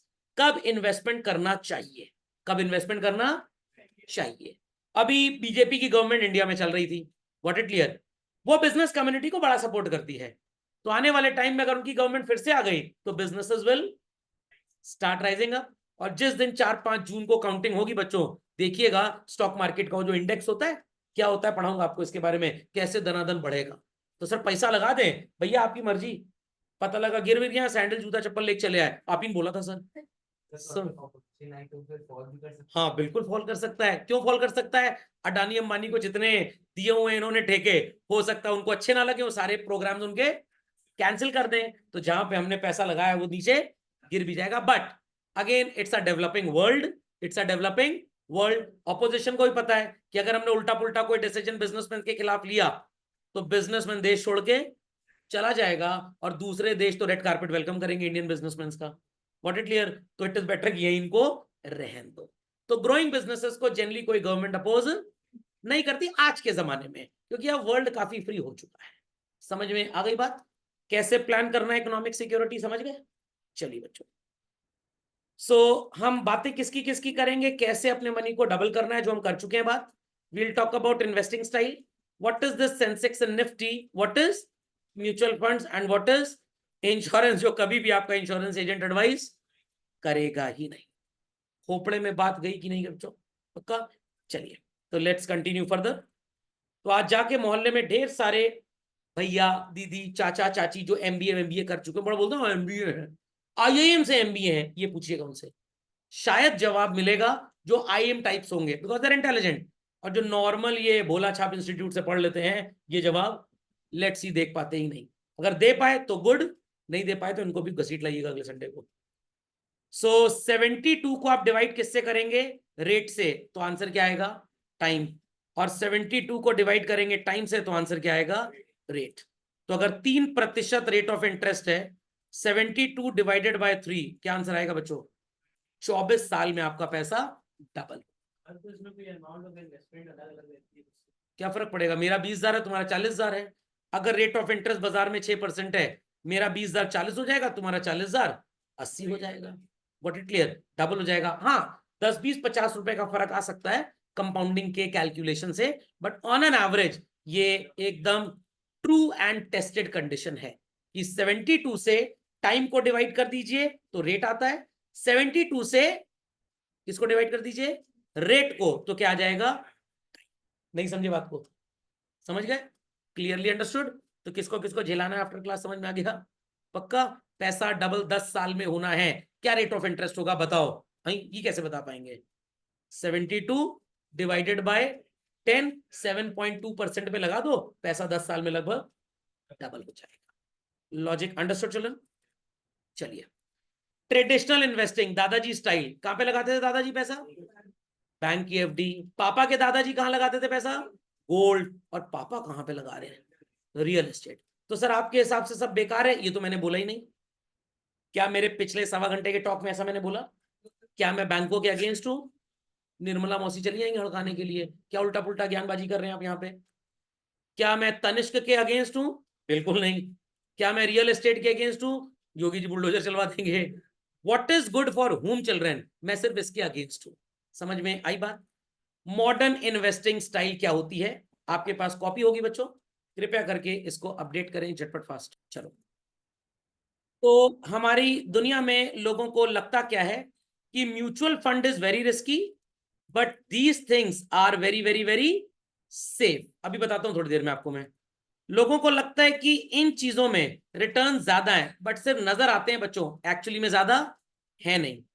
लोगों को लगता है कि अगर महंगाई है तो इन चीजों से महंगाई कंट्रोल कर जाएगी, बिल्कुल भी कंट्रोल नहीं होगी। I will explain all the points. ये चीजें डेफिनेटली रिस्की है, रिटर्न्स आर हाई, बट यहां पे लोगों को लगता है कि रिटर्न्स है बट एक्चुअली में रिटर्न्स हैं ही नहीं। तो अगली स्लाइड आपको ये बताएगी कि कैसे आपके अंधविश्वास को मैं खत्म करूंगा। लोग बोलते हैं ना, वो सड़क पे नींबू मिर्चा है तो टाप मत जाओ। कुछ लोग लड़ाई करने लग गए, उसी नींबू का नींबू पानी पी गए और पता लगा आत्मा आत्मा आ गई उनके अंदर। तो मैं उसके तो खिलाफ नहीं हूं, कभी गलती करिएगा मत। बट यहाँ पे बच्चों ये नींबू पानी एकदम बेकार है, कुछ लोगों के लिए अच्छा है। ये नींबू पानी बहुत बढ़िया है और सबके लिए अच्छा है। तो लेट्स अंडरस्टैंड। आपके सामने मिथ एंड रिस्क। बैंक में सिर्फ आपका 5 लाख रुपए इंश्योर्ड है बच्चों। अगर बैंक भाग गया तो सिर्फ 5 लाख रुपए तक की गारंटी है, उसके आगे कोई गारंटी नहीं है। बच्चे कहेंगे नहीं सर ऐसा तो नहीं है। ध्यान से, बैंक में जो अकाउंट ओपनिंग फॉर्म आपने जमा किया था उसको पढ़, छोटा छोटा लिखा होता है ना। सर हमको लगा वो लोग चिट बना रहे हैं इसलिए छोटा छोटा लिखते हैं। उसमें साफ साफ लिखा होता है। पहले तो रूल 1 लाख था, ये निर्मला सीतारमन जी ने पिछले 2-3 साल से इसको बढ़ा के 5 लाख। सर मतलब मेरी अगर 25 लाख की एफडी है और कल को बैंक भाग गया, 20 लाख रुपए ले जाएगा। समझ में आ गया? कितना सिक्योर्ड है? सिर्फ 5 लाख। शैडो ऑफ रिटर्न्स हैं, देखने में लगता है जितना पैसा बढ़ा, जितनी महंगाई बढ़ी, जितना आप टैक्स देंगे, कंपेयर कर लीजिए, मुर्गी का अंडा भी नहीं खरीद पाएंगे बाजार में। गोल्ड में क्या प्रॉब्लम है सर? आपका घर और मेरा घर अगल बगल है, छत से दरवाजा भी कनेक्टेड है, मैं कभी भी आ सकता हूं। Fear of theft. सर हम कम है क्या अपने घर में? तो गोल्ड चोरी हो सकता है। प्लस गोल्ड के मेकिंग चार्जेस 25 से 40% रेंज करते हैं। 1 लाख की ज्वेलरी मम्मी ने खरीदी, पापा को कह रही हैं अरे बच्चों की शादी होगी तो काम आएगा, यस और नो। बट जो 40% ज्वेलरी के मेकिंग चार्जेस दे दिए, क्या वो गोल्ड बेचने जाएंगे तो आपको मिलेगा? नहीं मिलेगा। तो that is practically your loss. 9 से 12% का रिटर्न है, बट क्या श्योरिटी है बच्चों? नो। कभी बहुत तेजी से गोल्ड बढ़ जाता है। अभी 76,500 प्राइस हो गया था इंडिया में कुछ दिन पहले, वापस से 72-73 चला आया। तो जिन लोगों ने 76,500 पे खरीदा था वो बन गए बेवकूफ। Is that clear? तो गोल्ड अगर फॉर वेरी लॉन्ग टर्म आपको इन्वेस्ट करना है तो ठीक ठाक रिटर्न दे सकता है, बट स्टिल प्रॉब्लम किसकी है चिल्ड्रन? Fear of theft. लोग कहेंगे सर गोल्ड बॉन्ड खरीद लें, उसकी भी अपनी प्रॉब्लम्स हैं, tax implication is very high basically. तो पूरा ज्ञान जब आपको मिल जाएगा तो आपको मैं 2 बातें फिर फाइनली कंक्लूड करने को बोलूंगा। पहली बात आप बोलेंगे सर थोड़ा थोड़ा पैसा हर जगह लगाइए, I totally agree, but majority पैसा आपको कहां लगाना है? फाइनेंशियल एजुकेशन उस पर फोकस करता है। ओके, प्रोटेक्शन अगेंस्ट इन्फ्लेशन कुछ भी नहीं होता। कैसे? आने वाली ये चीजें ध्यान दीजिएगा। पीपल थिंक स्टॉक मार्केट के लिए it is just like gambling. मेरे घर वालों को ऐसा लगता है, आपकी क्या बात है, आपको भी ऐसा लगेगा। It is not gambling children, it is only calculated risk. Pizza अच्छा है कि खराब? महीने में 1-2 बार खाओगे तो ठीक है, डेली 2 बार खाओगे, मेदांता वाले आपको रेड कारपेट वेलकम देंगे, आओ कोलेस्ट्रॉल बढ़ाओ, हार्ट सर्जरी करवाओ। डॉक्टर कह रहा है पेट गड़बड़ चल रहा है, मोशन गड़बड़ है, मूंग की दाल खा लो। 20 कटोरी मूंग की दाल खा लेंगे ना, पेट सही होना और यूरिक एसिड जरूर बढ़ जाएगा। Is that clear? तो excess of everything is bad. Got it clear? तो is stock market investing gambling children? Not at all. Is it meant for only experts? No. मैं चेहरे से देखने में एक्सपर्ट नजर आता हूं? No. By practice and experience you will become an expert. मान लो बॉक्सिंग का शौक चढ़ गया, हो सकता है 2 राउंड में हारे, बट 2 साल बाद हो सकता है सबको हरा दो। Okay, high risk means high returns, क्या ऐसा जरूरी है चिल्ड्रन? नो। समय सही होना चाहिए, जितना अर्ली इन्वेस्ट कर पाए उतना जल्दी इन्वेस्ट करिए, क्योंकि आपका पैसा टाइम के हिसाब से बढ़ेगा, इंटरेस्ट के हिसाब से नहीं बढ़ेगा। तो अगर मैं 10% पे पैसे को 10 साल लगा दूं और आप बच्चों 50% में पैसे को 2 साल लगा दीजिए, मेरा पैसा कहीं ज्यादा बढ़ेगा। तो time is the key which inflates, which increases, which hikes your money as such. समझ में आ गया? So you should definitely invest in the market children. So दुनिया में सबसे ज्यादा लोग किसकी बातें करते हैं? सेंसेक्स एंड निफ्टी। ये सब क्या होता है सर? म्यूचुअल फंड क्या होता है? इंश्योरेंस क्या होता है? तो इन सब की बातें तो बच्चों हम लोग करेंगे जरूर, बट सो कॉल्ड इससे पहले मैं थोड़ा सा ज्ञान आपको और दूंगा। और ये ज्ञान कुछ ऐसा है, चलिए, जो आपको बताने की कोशिश कर रहा है कि अगर आपने गोल्ड में पैसा लगाया, बैंक में पैसा लगाया और स्टॉक मार्केट में पैसा लगाया, तो रिटर्न्स में कंपैरिजन कितना है। तो we'll do this within next 5 minutes. फिर हम एक रिटायरमेंट प्लानिंग का जिक्र करेंगे, उसके बाद फिर आप संडे एंजॉय करेंगे अपना। ओके। 10 ग्राम गोल्ड जब मैं पैदा हुआ था तो मम्मी बताती थी कितने का था? 1300 रुपए का। और 2022 में कितने का था? 52,000 का। ठीक है sir, why you have not taken 2024?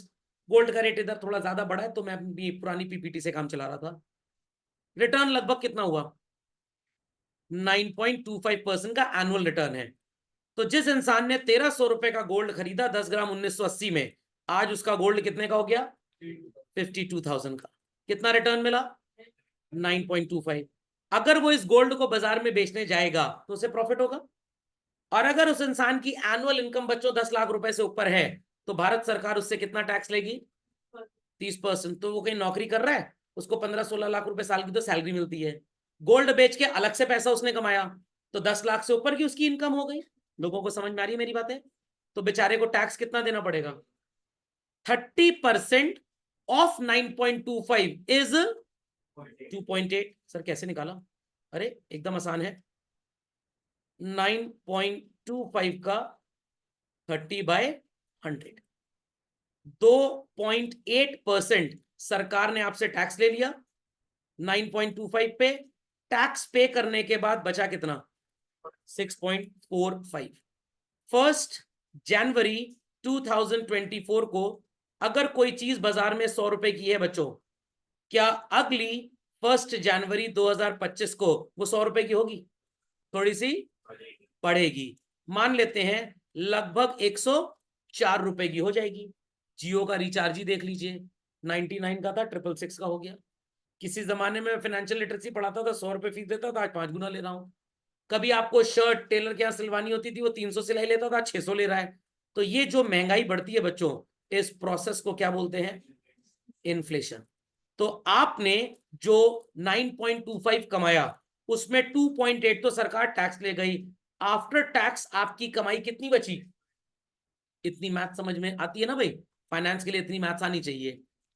100 रुपए की जो चीज थी, 1 साल बाद लगभग कितने की हो गई? 104।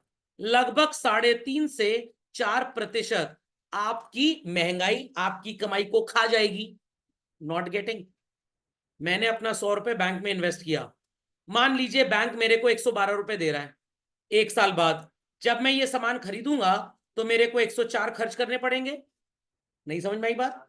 मेरे पास 100 रुपए थे, मैंने उस पैसे को बैंक में जमा कराया, बैंक ने 1 साल बाद 112 दिए, मैं उस सामान को 1 साल बाद खरीदने गया, मेरे 104 रुपए लग गए, मेरे को बचा कितना? 8। इसको बोलते हैं रियल रेट। क्या बोलते हैं? Real rate. महंगाई पे करने के, महंगाई सेटल करने के, महंगाई झेलने के बाद की कमाई, महंगाई झेलने के बाद की कमाई।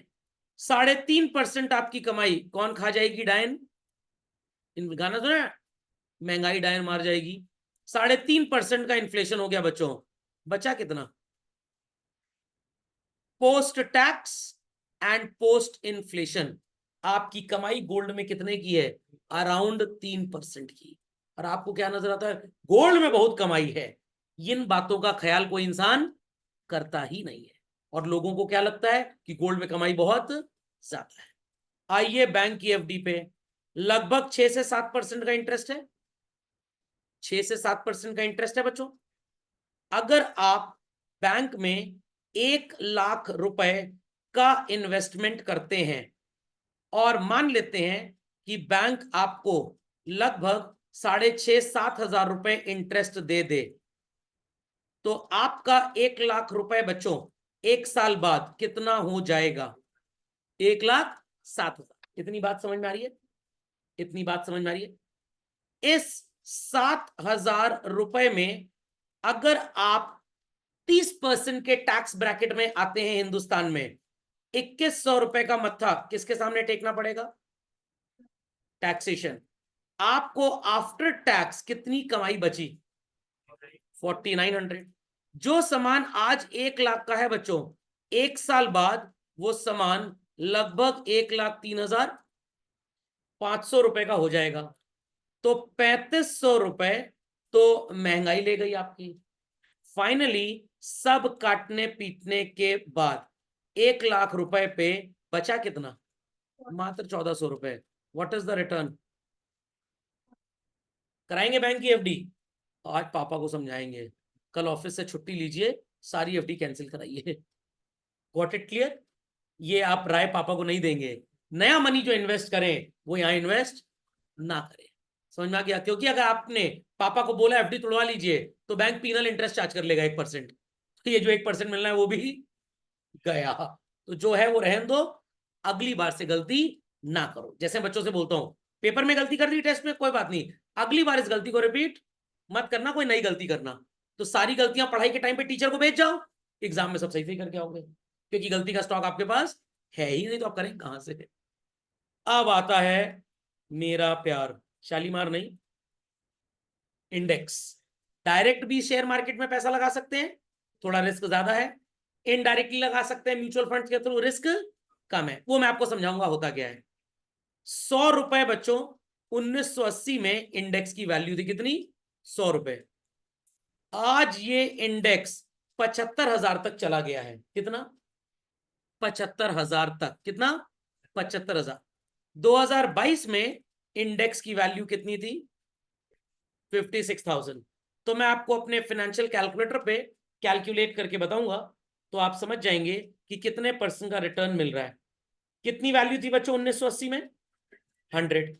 1980 से 2024 कितने साल हो गए? 44 ईयर्स। आई होप सो किसी को मेरा लेक्चर बोरिंग नहीं लगा है। पक्का? पैसे की बात कहां से बोरिंग लगेगी सर, हम तो सोचें जाते समय 101 का लिफाफा मिल जाए तो अच्छी बात है।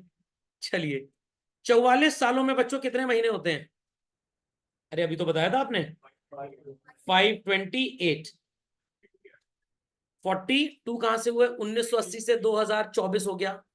1980 से 2024, 2024 में इंडेक्स 75,000 तक गया था। तो 528 महीने हो गए। कितने? तो ये जो सो कॉल्ड रिटर्न है चिल्ड्रन, ये लगभग समझ लीजिए कितने % के हिसाब से है। द आंसर इज, मोटा मोटा मान के चलें, 15.25%। नहीं, 15.25 नहीं हो रहा है,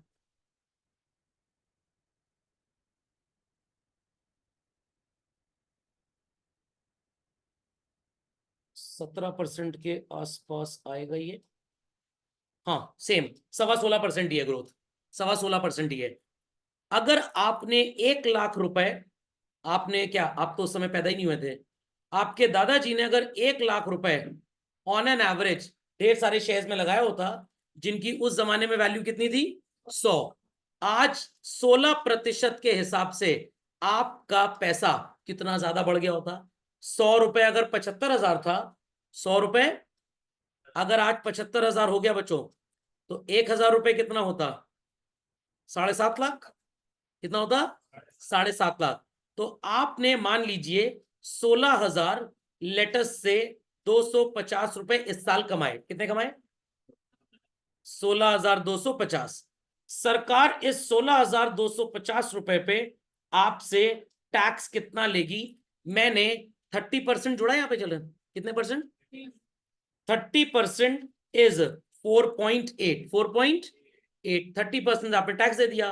बट आपको मैं सच्चाई बताऊं, फाइनेंशियल मार्केट में आपकी इनकम पे, लॉन्ग टर्म इन्वेस्टिंग पे टैक्स सिर्फ 10% है।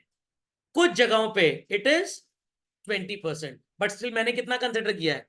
30। मैंने उसको भी ओवर शूट कर दिया। अगर मैं रियल टैक्स की बात करूं जो मैक्सिमम 20% पे है, तब आपको कितना बचेगा? Let's see children, let's see. तो 20% आपने अपनी कमाई पे टैक्स दे दिया। कितना टैक्स दे दिया? तो 16,225 रुपए, दैट इज 16.25% पे अगर टैक्स दे दिया 20%, तो कितना टैक्स गया? 3.25।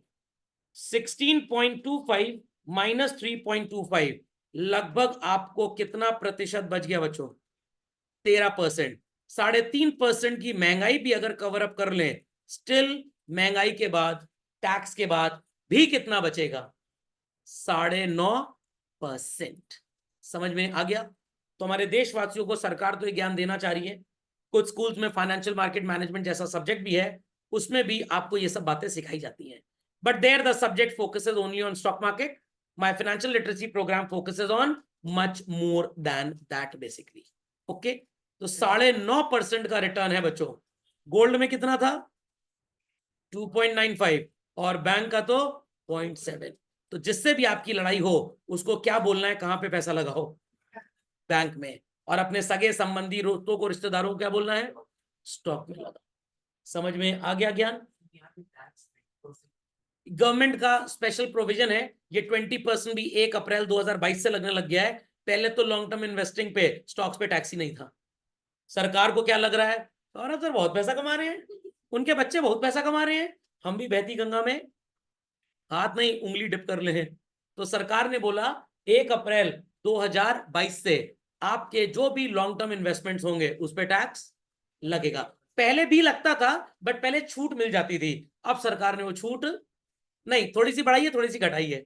एक तरफ आपको छूट दी है लॉन्ग टर्म इन्वेस्टिंग में। मान लीजिए बॉक्सर भाई ने 2 लाख रुपए कमाए, तो सरकार कह रही है 1 लाख पे टैक्स नहीं लेंगे, बाकी पे लेंगे।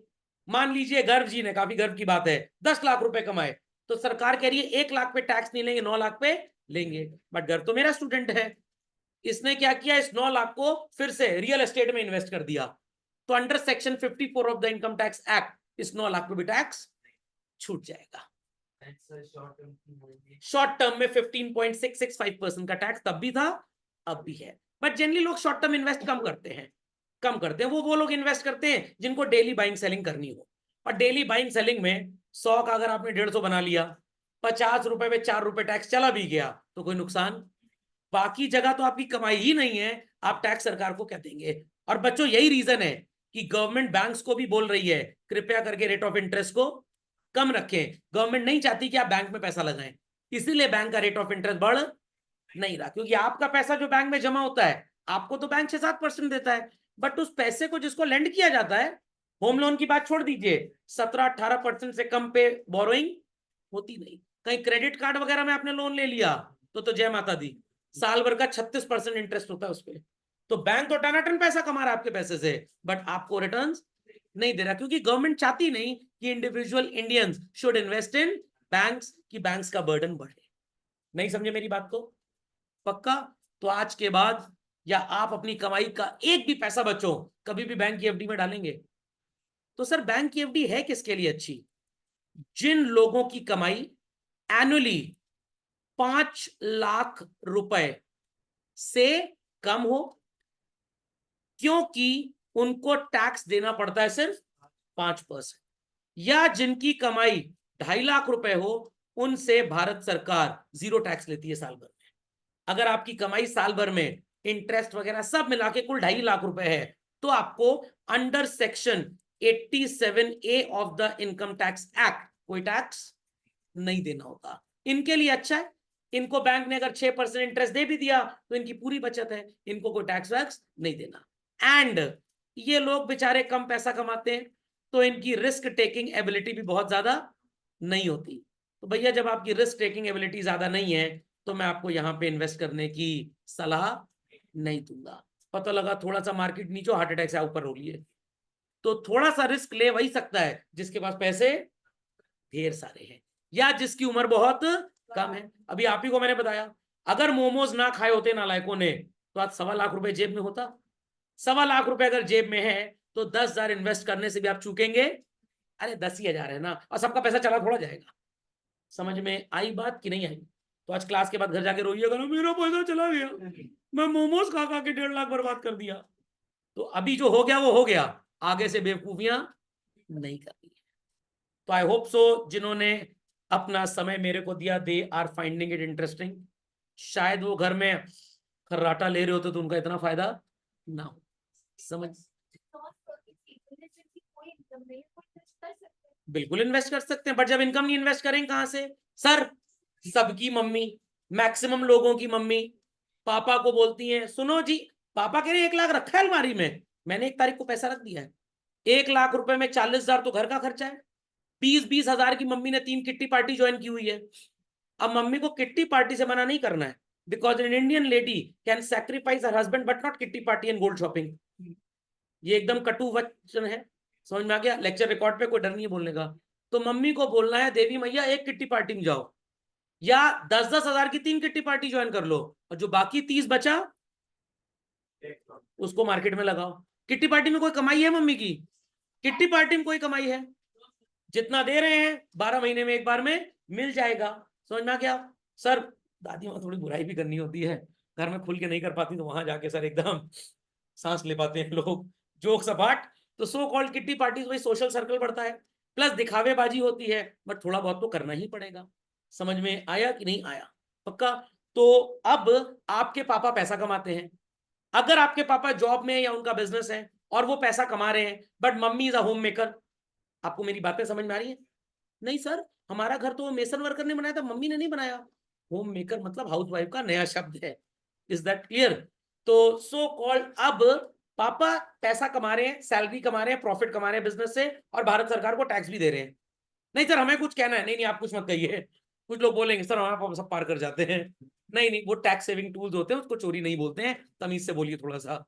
तो आप पापा उस पैसे को बचा के अगर अपने नाम पे इन्वेस्ट करेंगे, तो आने वाले टाइम में पापा के ऊपर टैक्स का बर्डन ज्यादा, हर साल की कमाई पे भी टैक्स देना है, और जो सेविंग्स की थी उसके रिटर्न्स पे भी टैक्स देना है। तो सर पापा क्या करें?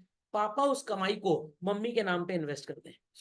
Is that clear? तो मम्मी की एक्चुअल कोई इनकम तो है नहीं, तो वो रिटर्न्स किसके नाम पे कल को मिलेंगे? मम्मी के नाम पे। आप कितना टैक्स बचा सकते हैं इससे?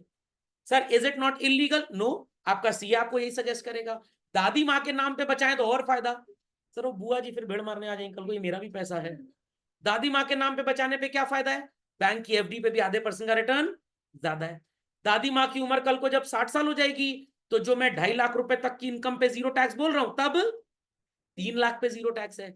जब दादी माँ की उम्र 80 साल हो जाए, 5 लाख तक की इनकम पे कोई टैक्स नहीं है। अब समझ में आया पड़ोस के शर्मा जी क्यों अपनी बुढ़ी माँ को घर पे रखे हुए हैं? उनके नाम पे इनकम दिखा दिखा के टैक्स बचाते हैं। समझ में आई बात कि नहीं आई बात? तो मैं अपने जो पैसे कमाता हूं, मैं अपने नाम पे इन्वेस्टमेंट करता ही नहीं, I do it in the name of my mother. तो अगर मम्मी को 4-5 लाख रुपए के रिटर्न हो गए साल भर के इंटरेस्ट के, मेरे को टैक्स देना पड़ेगा, तो 30% टैक्स चला जाएगा। मम्मी की वो पूरी इंटरेस्ट इनकम काउंट होती है, तो मेरा टैक्स बच जाता है। ये टैक्स सेविंग टूल्स भी फाइनेंशियल लिटरेसी का पार्ट होते हैं चिल्ड्रन। समझ में आया? सर समझ गए। आने वाले टाइम पे आप जैसे दलिद्रों ने ही सरकार को चूना लगाना है। इसको चूना लगाना नहीं बोलते हैं, यही लिटरेसी है। सरकार ने खुली छूट दी है, आप अकल लगाइए, आप टैक्स बचाइए, हमें कोई नुकसान नहीं है। क्यों? अगर आप प्रोविडेंट फंड में पैसा बचाते हो, तो 15 साल तक आप सरकार को पैसा दे रहे हो, सरकार आपके पैसे से मेट्रो ट्रेन बना रही है, बुलेट ट्रेन बना रही है। समझ में आ गया? आपको सरकार इंटरेस्ट दे रही है 7.5%, टैक्स में भी छूट दे दी, मिला जुला के 11-12% पड़ता है, और आपके पैसे सरकार 30% कमा ले रही है। डिफेंस इक्विपमेंट आपके पैसे से खरीद रही है, तो देश में पॉलिटिकल स्टेबिलिटी मेंटेन्ड है। उससे दूसरा बिजनेसमैन फॉरेन कंट्री से इंडिया आएगा, वो प्रोडक्ट बना के मार्केट में बेचेगा, स्कूटी बेचेगा 75,000 की 1,25,000 में, 40,000 सरकार को टैक्स मिल रहा है। समझ में आ गया? तो सरकार कह रही है अपना पैसा सरकारी स्कीमों में लगाओ, हम आपको टैक्स छोड़ देंगे 20-25%, आपके पैसे से 40% हम कमा लेंगे। तो विन विन पोजीशन, आपके लिए भी फायदा और उनके लिए भी फायदा। तो ये चोरी नहीं होती बेसिकली। और हमारे हिंदुस्तान में जहां टैक्स का नाम नहीं जाता है, चोर है चोर है चोर है। समझ में आया कि नहीं आया? Is that understood? तो कुछ बच्चे कहते हैं सर संडे को एक्स्ट्रा क्लास करेंगे फाइनेंशियल लिटरेसी की, बड़ा लोड आ जाएगा। नालायकों को पबजी खेलते टाइम लोड नहीं आता है, बर्थडे पार्टी में नाचना है वहां लोड नहीं आता, टोपी पहने धूप नहीं आ रही वहां लोड नहीं आता, पढ़ाई में लोड है बस। तो भैया बचपन में जितना ज्यादा लोड ले लोगे, भविष्य उतना अच्छा हो जाएगा। अगर ये ज्ञान आज ना मिलता, 10 साल बाद मिलता, तो जो 138 का नुकसान गिनाया है वो नुकसान 10 लाख में पहुंच जाता। I had a student 2 years ago, class 12th में अच्छे नंबर आए, from Saint Mary's convent Allahabad. उसके पापा ने कहा आओ चलो तुमको मोबाइल फोन दिलवा दें। तो उसने कहा कौन सा वाला? iPhone 12 दिलवा देते हैं। कह रही 60,000 का है ना, हमको आप 15,000 का फोन दिलवा दीजिए सैमसंग का, 45 डाल दीजिए, म्यूचुअल फंड में डालना है। कह रहे ये कौन सिखाया? कह रहे सर की जो संडे क्लास करने जाते थे। समझ में आ गया? अभी पिछले हफ्ते मेरे को मैसेज की थी, सर मेरा 65,000 हो गया म्यूचुअल फंड का पैसा 2 साल में। Got it? और एक बार जब आपको ऐसा खून मुंह लग जाएगा, तो बर्गर की बाइट लेने से पहले भी यार घर में ही मम्मी से बोलते हैं बना दो, 50 तो बचेगा कम से कम। 10 बर्गर भी महीने के बचा लिए तो 500 बच गया। SIP में 500 डाल दिए तो 650 हो जाएगा 3 महीने बाद। Is that clear? वो मैं वैसा आपको दलित प्रोग्राम कर दूंगा। थूकने से पहले भी सोचेंगे थूकने में फायदा है कि नुकसान है। चलिए, समझ गए बच्चों? कोई क्वेरी किसी की? चलिए, हाँ जी बोलिए। हाँ, ये भी बेसिकली इस तरह के फाइनेंशियल इंस्ट्रूमेंट्स आपसे करवाते हैं इन्वेस्ट। आप हर महीने अपना एक फिक्स मनी वहां डालते जाइए, they will invest your money into the market. What it clear? उससे वो सिखाऊंगा, धीरे धीरे सिखाऊंगा, सब एक दिन में नहीं सीख जाओगे। Rome was not built in a day. ये तो वही बात है कि भैया के लिए फोटो देखी नहीं, मम्मी हम शादी में ये पहनेंगे। अरे भैया को पसंद तो करने दो पहले, तब डेट निकलवाएंगे, फिर देखा जाएगा। गर्मी में शादी, सर्दी में है, पंडित जी घर में आए नहीं, हमें ब्लैकबेरी का कुर्ता लेके दीजिएगा, हमें मान्यवर का कोट पैंट लेके दीजिएगा। वो अभी धैर्य भाई, थोड़ा धैर्य रखें, सब आएगा आगे, परेशान बिल्कुल मत होइए। Is that clear? चलिए, अब इन्होंने पूछा है तो ये मायूस मन से ना जाए तो कुछ भौंक ही देता हूं, मैं बोल ही देता हूं। Online investing is not risky, it's good, but कुछ फर्जी टाइप के ऐप होते हैं। मैं हमेशा बोलता हूं भाई, बाजार में किसी एडवाइजर को पकड़ लो, उसके थ्रू इन्वेस्ट करो। 1 से 1.5% का फर्क पड़ता है, कोई खास फर्क नहीं पड़ता। ऑनलाइन में हो सकता है आपका इन्वेस्टमेंट टेक्निक गलत हो जाए, बट अगर सही हो गया तो आप 1.5% 2% ज्यादा पैसा कमाएंगे। समझ में आ गया? अगर ऑफलाइन इन्वेस्टिंग करते हैं तो कमाई थोड़ी सी कम होती है, बेचारे एडवाइजर की तो कमीशन होगी, बट अगर आपको एडवाइजर ठीक ठाक मिल जाएगा, वो सलाह ठीक दे दे, तो ठीक है 2% कम कमाओगे। बट हो सकता है कि आपने ऑनलाइन इन्वेस्टिंग ही गलत चूज कर ली, जहां पे ठीक कमाई। तो मैं तो विश्वास करता हूं भाई, इंसानों पे ध्यान दो, हम अमेरिका नहीं है। अगर सब काम ऑनलाइन ही करने लग जाएंगे तो बेचारे लोग कैसे एम्प्लॉयमेंट पाएंगे? क्लियर? अभी मेरे को इन्वेस्टमेंट करना था, जो मैंने अभी क्लास में दिखाया, बड़ा इन्वेस्टमेंट था। तो मैंने एडवाइजर से बोला, मेरा फ्रेंड ही है, मैंने कहा ऑनलाइन में तो 2% सस्ता है, तुम्हारा महंगा है। Investment was in lakhs, 30-35 lakh का इन्वेस्टमेंट था। कह रहा अरे भाई थोड़ा सा तो खाने दो कम से कम हमको। मैंने कहा कितना मिलेगा? कह रहा 2% कमीशन मिलेगी, उसमें 0.6 टैक्स चला जाएगा, 1.4 बचेगा, 1 आप ले लीजिएगा, 0.4 हम कमा लेंगे। मैंने कहा चलो कोई बात नहीं। इज दैट अंडरस्टूड वेल और नॉट? बीच बीच में फोन करके सलाह भी देता रहता है, सर ये वाला बेच दीजिए, ये वाला खरीद लीजिए। ऑनलाइन में कौन सलाह देगा मेरे को? समझ में आई बात कि नहीं आई बात? पक्का? चले आगे। चलिए, तो एक छोटा सा एग्जांपल दूंगा अगले 15 मिनट के अंदर, कैसे आप 200 रुपए से 6.5 करोड़ रुपए बना लेंगे। तो अपनी कॉपी में छटपट एक हेडिंग लिखें, how to make pounds from pennies. लिखिए बच्चों हेडिंग अपनी कॉपी में, how to make pounds from pennies. सफेदी की चमकार रिन के through, how to make pounds from pennies.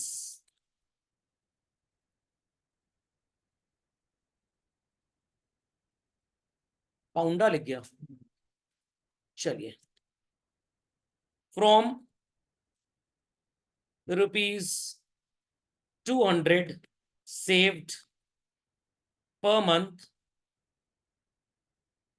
to lakhs and crores। तैयार है ज्ञानबाजी के लिए? तैयार है बच्चों ज्ञानबाजी के लिए? Be quick, be quick.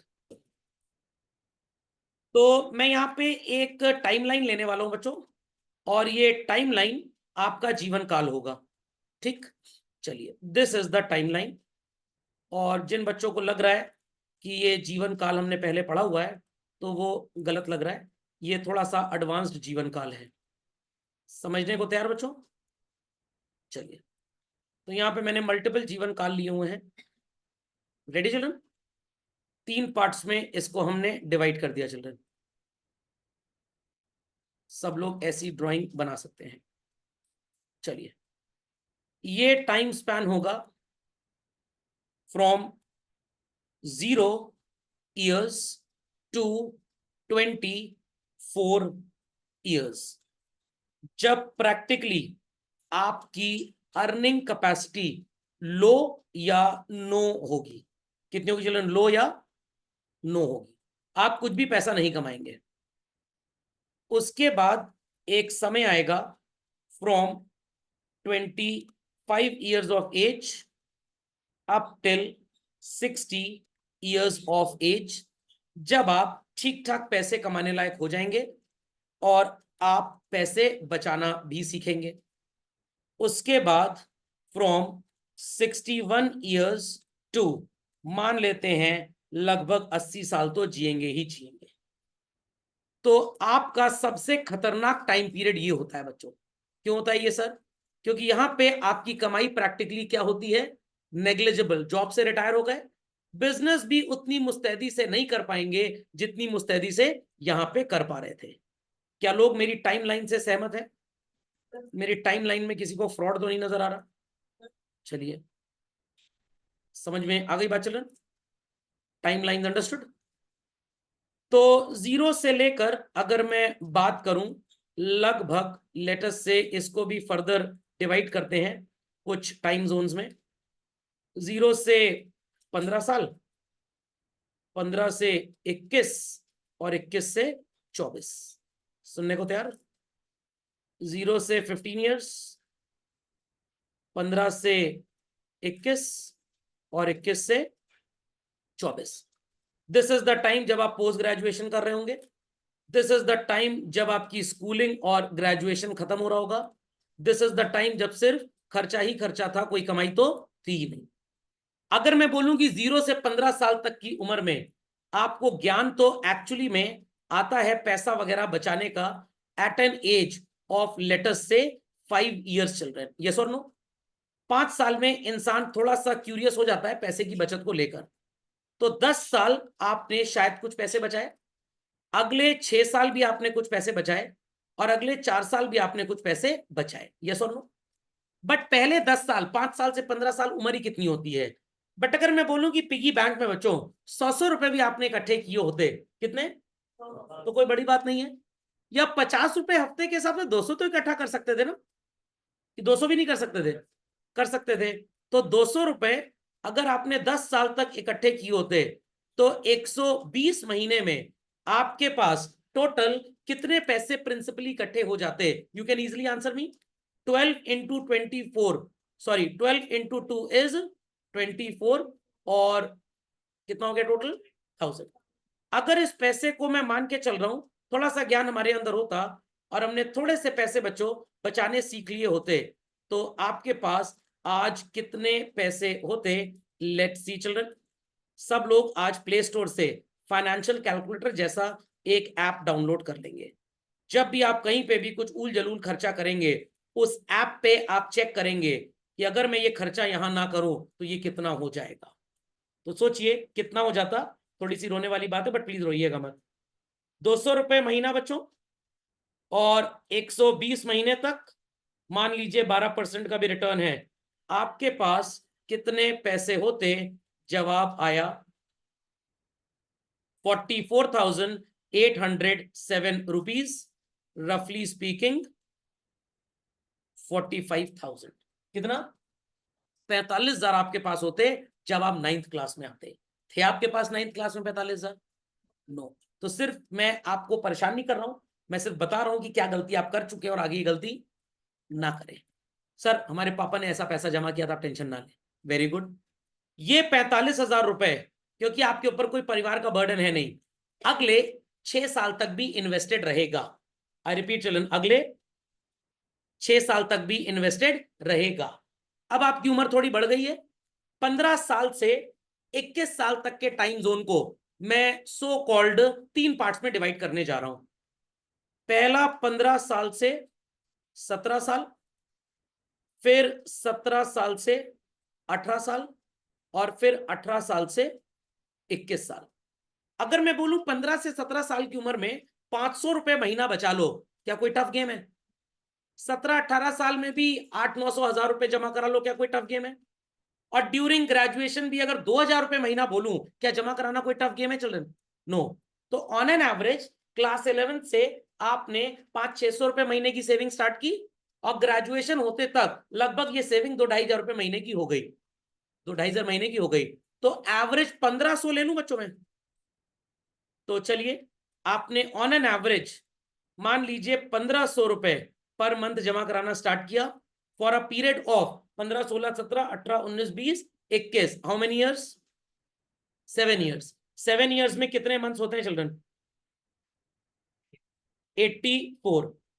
पुराना 45,000 जमा है, पुराना 45,000 जमा है, और 1500 रुपए अगले 84 महीने फिर जमा हो जाए, ये पैसा हो जाएगा चिल्ड्रन सब मिलाकर लगभग 2,93,000 रुपए ऑन एन एवरेज 3 लाख। तो सर अभी तो नहीं हो पाया पैसा, अब सर कितना जमा कराएं कि ग्रेजुएशन खत्म होने तक 3 लाख हो जाए, ताकि हम कम से कम अपने पोस्ट ग्रेजुएशन की, कॉलेज की, हॉस्टल की तो पहले साल की फीस इसी से पे कर दें, पेरेंट्स के ऊपर बर्डन आए ही ना। Are people understanding what my so called vision is? 3 lakh हो गया ये। तो 1500 का स्केल है, आप 5,000 कर दीजिए, तो आपके पास अगले 84 महीने हैं। तो अगर 5,000 रुपये महीना सर हम जमा कराएं, तो अगले 84 महीने में कितना पैसा होगा? बहुत ज्यादा हो जाएगा। तो सर कितना जमा कराएं? 2,500।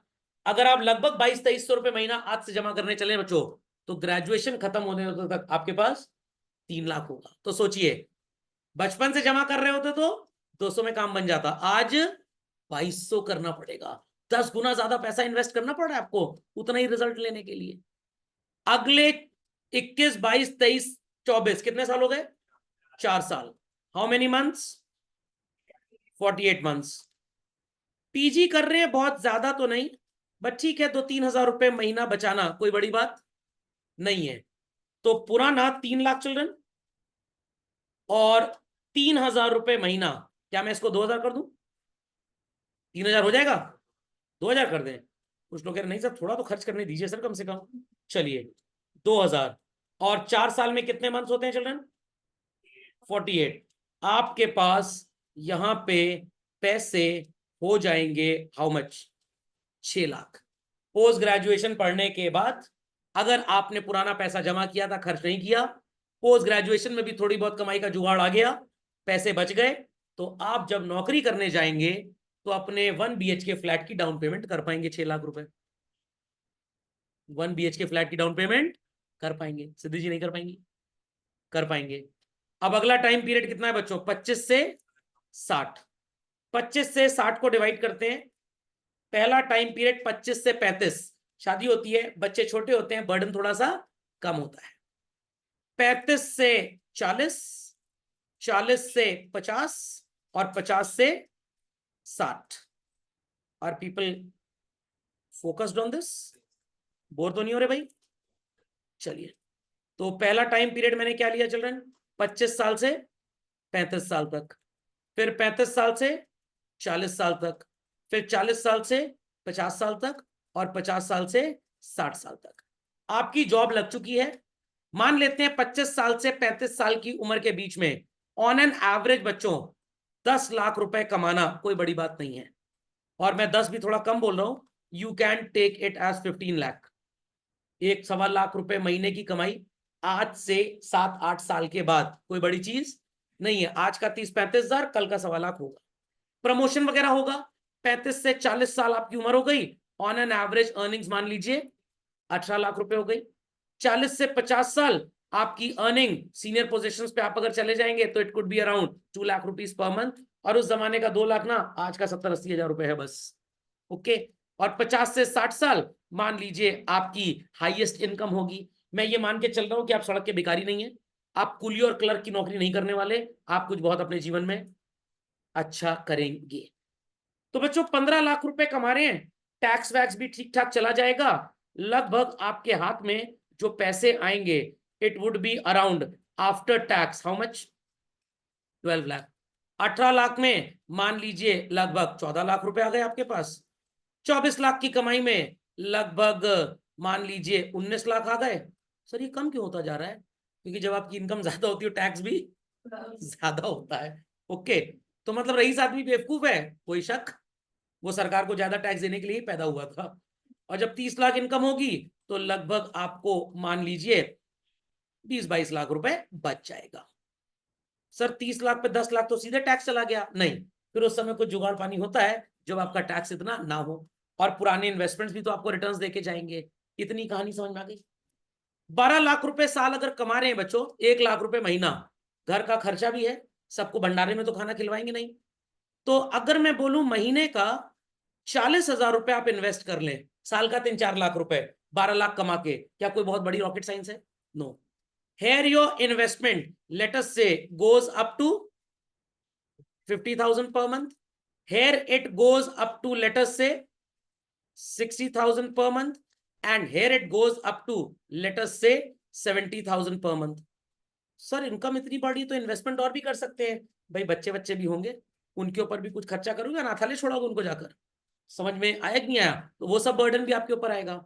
और मान लेते हैं यहाँ पे 60 साल की उम्र में जब आप रिटायर हुए तो फिर आपको अपने बच्चों का शादी ब्याह भी करना है, प्लस आपको अगले 20 साल अभी और जिंदा भी रहना है। ये सबसे बड़ी समस्या है।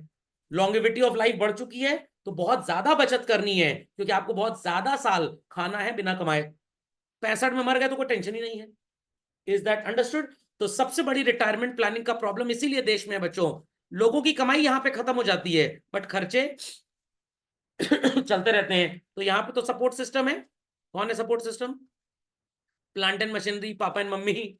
समझ में आ गया? बट यहाँ पे वेंटिलेटर पे लगे हुए हैं और यहाँ तो कब्र में बस जाने का इंतजाम है। तो सबसे रिस्की पीरियड ऑफ लाइफ यही होता है। ये लियो सर, हम तो इसको समझ रहे सब। नो नो नो, ये तो सबसे अच्छा जीवन है आपका। चले आगे बच्चों। तो हर महीने कितना पैसा जमा करा रहे हैं आप? यहाँ पे आपके पास टाइम पीरियड कितने ईयर्स का चल रहा है? 10 years. Here it is 5, here it is 10, and here it is also 10. 10 साल में महीने कितने होते हैं? 120, 60, 120 और 120। ये 6 लाख रुपए बच्चों इन्वेस्टेड रहेगा। 6 लाख इन्वेस्टेड रहेगा। हर महीने कितना इन्वेस्ट कर रहे हैं आप? 40,000। और अगर कहीं सर हस्बैंड वाइफ दोनों कमाने लग गए, अरे तब तो आप आधी सैलरी मेरे गिफ्ट करिएगा। इतना पैसा आप संभाल ही नहीं पाएंगे। पता लगा हार्ट अटैक हो गया जिस सारा पैसा देखकर। और 120 महीने आपने पैसा इन्वेस्ट किया, बैंक की एफडी में नहीं करना है। 1, 10, 100,000, 10,000, लाख, 10 लाख, ये तो बहुत ज्यादा हो गया। 1, 10, 100,000, 10,000, लाख, 10 लाख करोड़। आपके पास 1 करोड़ रुपए 35वें बर्थडे पे होगा चिल्ड्रन। कितना? 1 करोड़। डोंट वरी, उस समय बर्गर 250 रुपए का होगा, 40 का नहीं होगा। पेट्रोल 300 रुपए लीटर होगा। एक्टिवा 2.5 लाख रुपए की होगी। नहीं नहीं, पेट्रोल रहेगा, कोई फ्यूल रहेगा। हाँ मतलब फ्यूल रहेगा। तो जो ईवी अभी 1 लाख की, वो ईवी भी 2.5 लाख की हो जाएगी। लैपटॉप 40,000 का, ये भी 1 लाख का हो जाएगा। आईफोन 3 लाख का हो जाएगा। घर का किराया जो आज 15,000 है वो भी 80,000 होगा। वो भी अकॉर्डिंगली बढ़ेंगे। आपने घर खरीद के कहीं रेंट पे दे दिया, आपको भी तो ज्यादा किराया मिलेगा। ये वाला 1 करोड़ अगले 1, 10, 100,000, 10,000, लाख, 10 लाख करोड़ अगले 5 साल तक इन्वेस्ट रहेगा। और 60,000 आप और इन्वेस्ट करेंगे बच्चों, तो आपके पास पैसा कितना हो जाएगा? यहां पे पैसा हो जाएगा लगभग 2.25 करोड़। कितना? 2.25 करोड़। ये पैसा इन्वेस्टेड रहेगा अगले सो कॉल्ड 120 महीने तक। Is that understood well? क्योंकि आप पैसा निकाल तो रहे नहीं है, आपको अभी कोई जरूरत नहीं है। सर मान लीजिए घर खरीद लिया, तो चलिए घर की प्लानिंग करवा देते हैं। कुछ लोग कहेंगे सड़क पे रहेंगे क्या? आपने मान लीजिए बच्चों 1.25 करोड़ का घर खरीद लिया, स्टिल आपके पास कितना पैसा बचा? ये 1 करोड़ रुपए इन्वेस्टेड रहेगा। विद एवरी मंथ आप कितना इन्वेस्ट कर रहे हैं? 60,000 रुपए for a period of how many months children? 120 months. तो अगेन आपके पास यहां पे पैसा आएगा चिल्ड्रन कितना? 4.5 करोड़। ये वाला पैसा स्टिल इन्वेस्टेड रहेगा 4,50,00,000, 1, 2, 1, 2, 3। और अब आप हर महीने कितना इन्वेस्ट कर रहे हैं? 70,000। अगले 10 साल तक इन्वेस्टेड रहेगा चिल्ड्रन। 1, 10, 100,000, 10,000, लाख, 10 लाख, करोड़, 10 करोड़, कुछ ज्यादा हो गया क्या? 4,50,00,000 ज्यादा टाइप कर दिया। 4,50,00,000, 1, 2, 1, 2, 3। 1, 10, 100,000, 10,000। यहां पे बच्चों पैसे कितने हो गए? 15 करोड़ रुपए। सर बच्चों की शादी करेंगे, 5 करोड़ रुपए। सर 2 बच्चे हो गए, एक और 5 करोड़। स्टिल आपके पास कितने रुपए होंगे? 10 करोड़। अब इसको सरकारी स्कीम में इन्वेस्ट करिए। हाँ वेरी गुड। मैं चेक कर रहा था कि आप लोग सो तो नहीं रहे हैं। आपके पास कितने पैसे बचेंगे बच्चों? 5 करोड़ रुपए। अब इसको किसी सरकारी स्कीम में इन्वेस्ट करिए, क्योंकि अब नुकसान होने के चांसेस हैं और अब आपकी रिस्क लेने की एज बिल्कुल भी नहीं है। तो सर कितना मिलेगा सरकारी स्कीम में? अगर सरकारी स्कीम में किसी इंश्योरेंस कंपनी का मंथली पेंशन प्लान भी ले लिया, 6% मिल जाता है आपको। 6 करोड़, सॉरी 5 करोड़ में कितने जीरो हुए? 1, 10, 100,000, 10,000, लाख, 10 लाख करोड़ इंटू 6%। आपकी पर एनम इनकम होगी 30 लाख रुपए। मंथली इनकम होगी सिर्फ इंटरेस्ट से 2.5 लाख रुपए। आ रहे हैं, आ रहे हैं, आ रहे हैं, आ रहे हैं। 2.5 लाख रुपए मंथली इनकम होगी। अगर आज भी आपके घर का किराया 40,000 रुपए है, किराया मतलब रेंट नहीं, सारा फूड एक्सपेंडिचर वगैरह, तो आप इस पैसे को क्या 40,000 रुपए ही खर्चा रखेंगे? खर्चा भी बढ़ेगा। मान लेते हैं कि देश में महंगाई लगभग 3% के हिसाब से बढ़ रही है, तो आज का 25 साल की उम्र पे 40,000 रुपए 60 साल की उम्र में मतलब 35 साल बाद, 35 साल में कितने महीने हो जाएंगे बच्चों? 420। और अगर 3% की भी इन्फ्लेशन है, सर 4 मान लीजिए, 4 मान लेते हैं, ऐसी क्या बात है, आपका महीने का खर्चा उस जमाने में होगा लगभग 1.5 लाख रुपए। स्टिल आपको नाती पोतों को हर महीने देने के लिए कितने पैसे बचेंगे? 1 लाख। उस समय दूध 60 रुपए लीटर नहीं होगा, दूध 170 रुपए लीटर होगा। टमाटर 40 रुपए किलो नहीं होगा, 200 रुपए किलो होगा। आलू 50 रुपए किलो नहीं होगा, 90 रुपए या 190 रुपए किलो होगा। तो ये सारी चीजें देखने के बाद भी बच्चों कितने पैसे स्टिल बचेंगे? 1 लाख। तो जिसने अपना फ्यूचर आज प्लान कर लिया उसको कभी भी समस्या आएगी ही नहीं, और जिसने फ्यूचर प्लान नहीं किया वो साइकिल चलाएगा, कहीं नौकरी करेगा और हमेशा जीवन में परेशान रहेगा। And these are realities children, these are realities, these are realities. समझ में आई बात? इसमें कुछ भी हाइपोथेटिकल नहीं है, सेल्फ एक्सपीरियंस्ड है चिल्ड्रन, सेल्फ एक्सपीरियंस्ड। और ये जो मैंने इनकम के इंक्रीमेंट दिखाए हैं ये थोड़े से फॉल्टी हैं, आपकी इनकम इससे भी कहीं ज्यादा होगी। ठीक ठाक मेहनत अगर आपने पढ़ाई में कर ली बच्चों, तो करोड़ों करोड़ रुपए की सैलरी मिलना कोई बड़ी बात नहीं है। प्लस दादाजी का कमाया हुआ पैसा, पापा का कमाया वो भी तो बढ़ रहा है, वो अपने साथ थोड़ा ऊपर ले जाएंगे। Is that clear? Is that clear? समझ में आ गया? तो आज तक कितना नुकसान हो चुका है आपका? 3 लाख का। आगे कितना और हो सकता है अगर ध्यान नहीं देंगे तो? 5 करोड़। समझ में आ गया? तो आई होप सो हमारे 2 घंटे काफी इफेक्टिव साबित हुए। चलिए, तो आज की सेवाएं बच्चों यही समाप्त होती हैं। लेक्चर अपलोड हो जाएगा, लाइक और कमेंट कर दीजिएगा।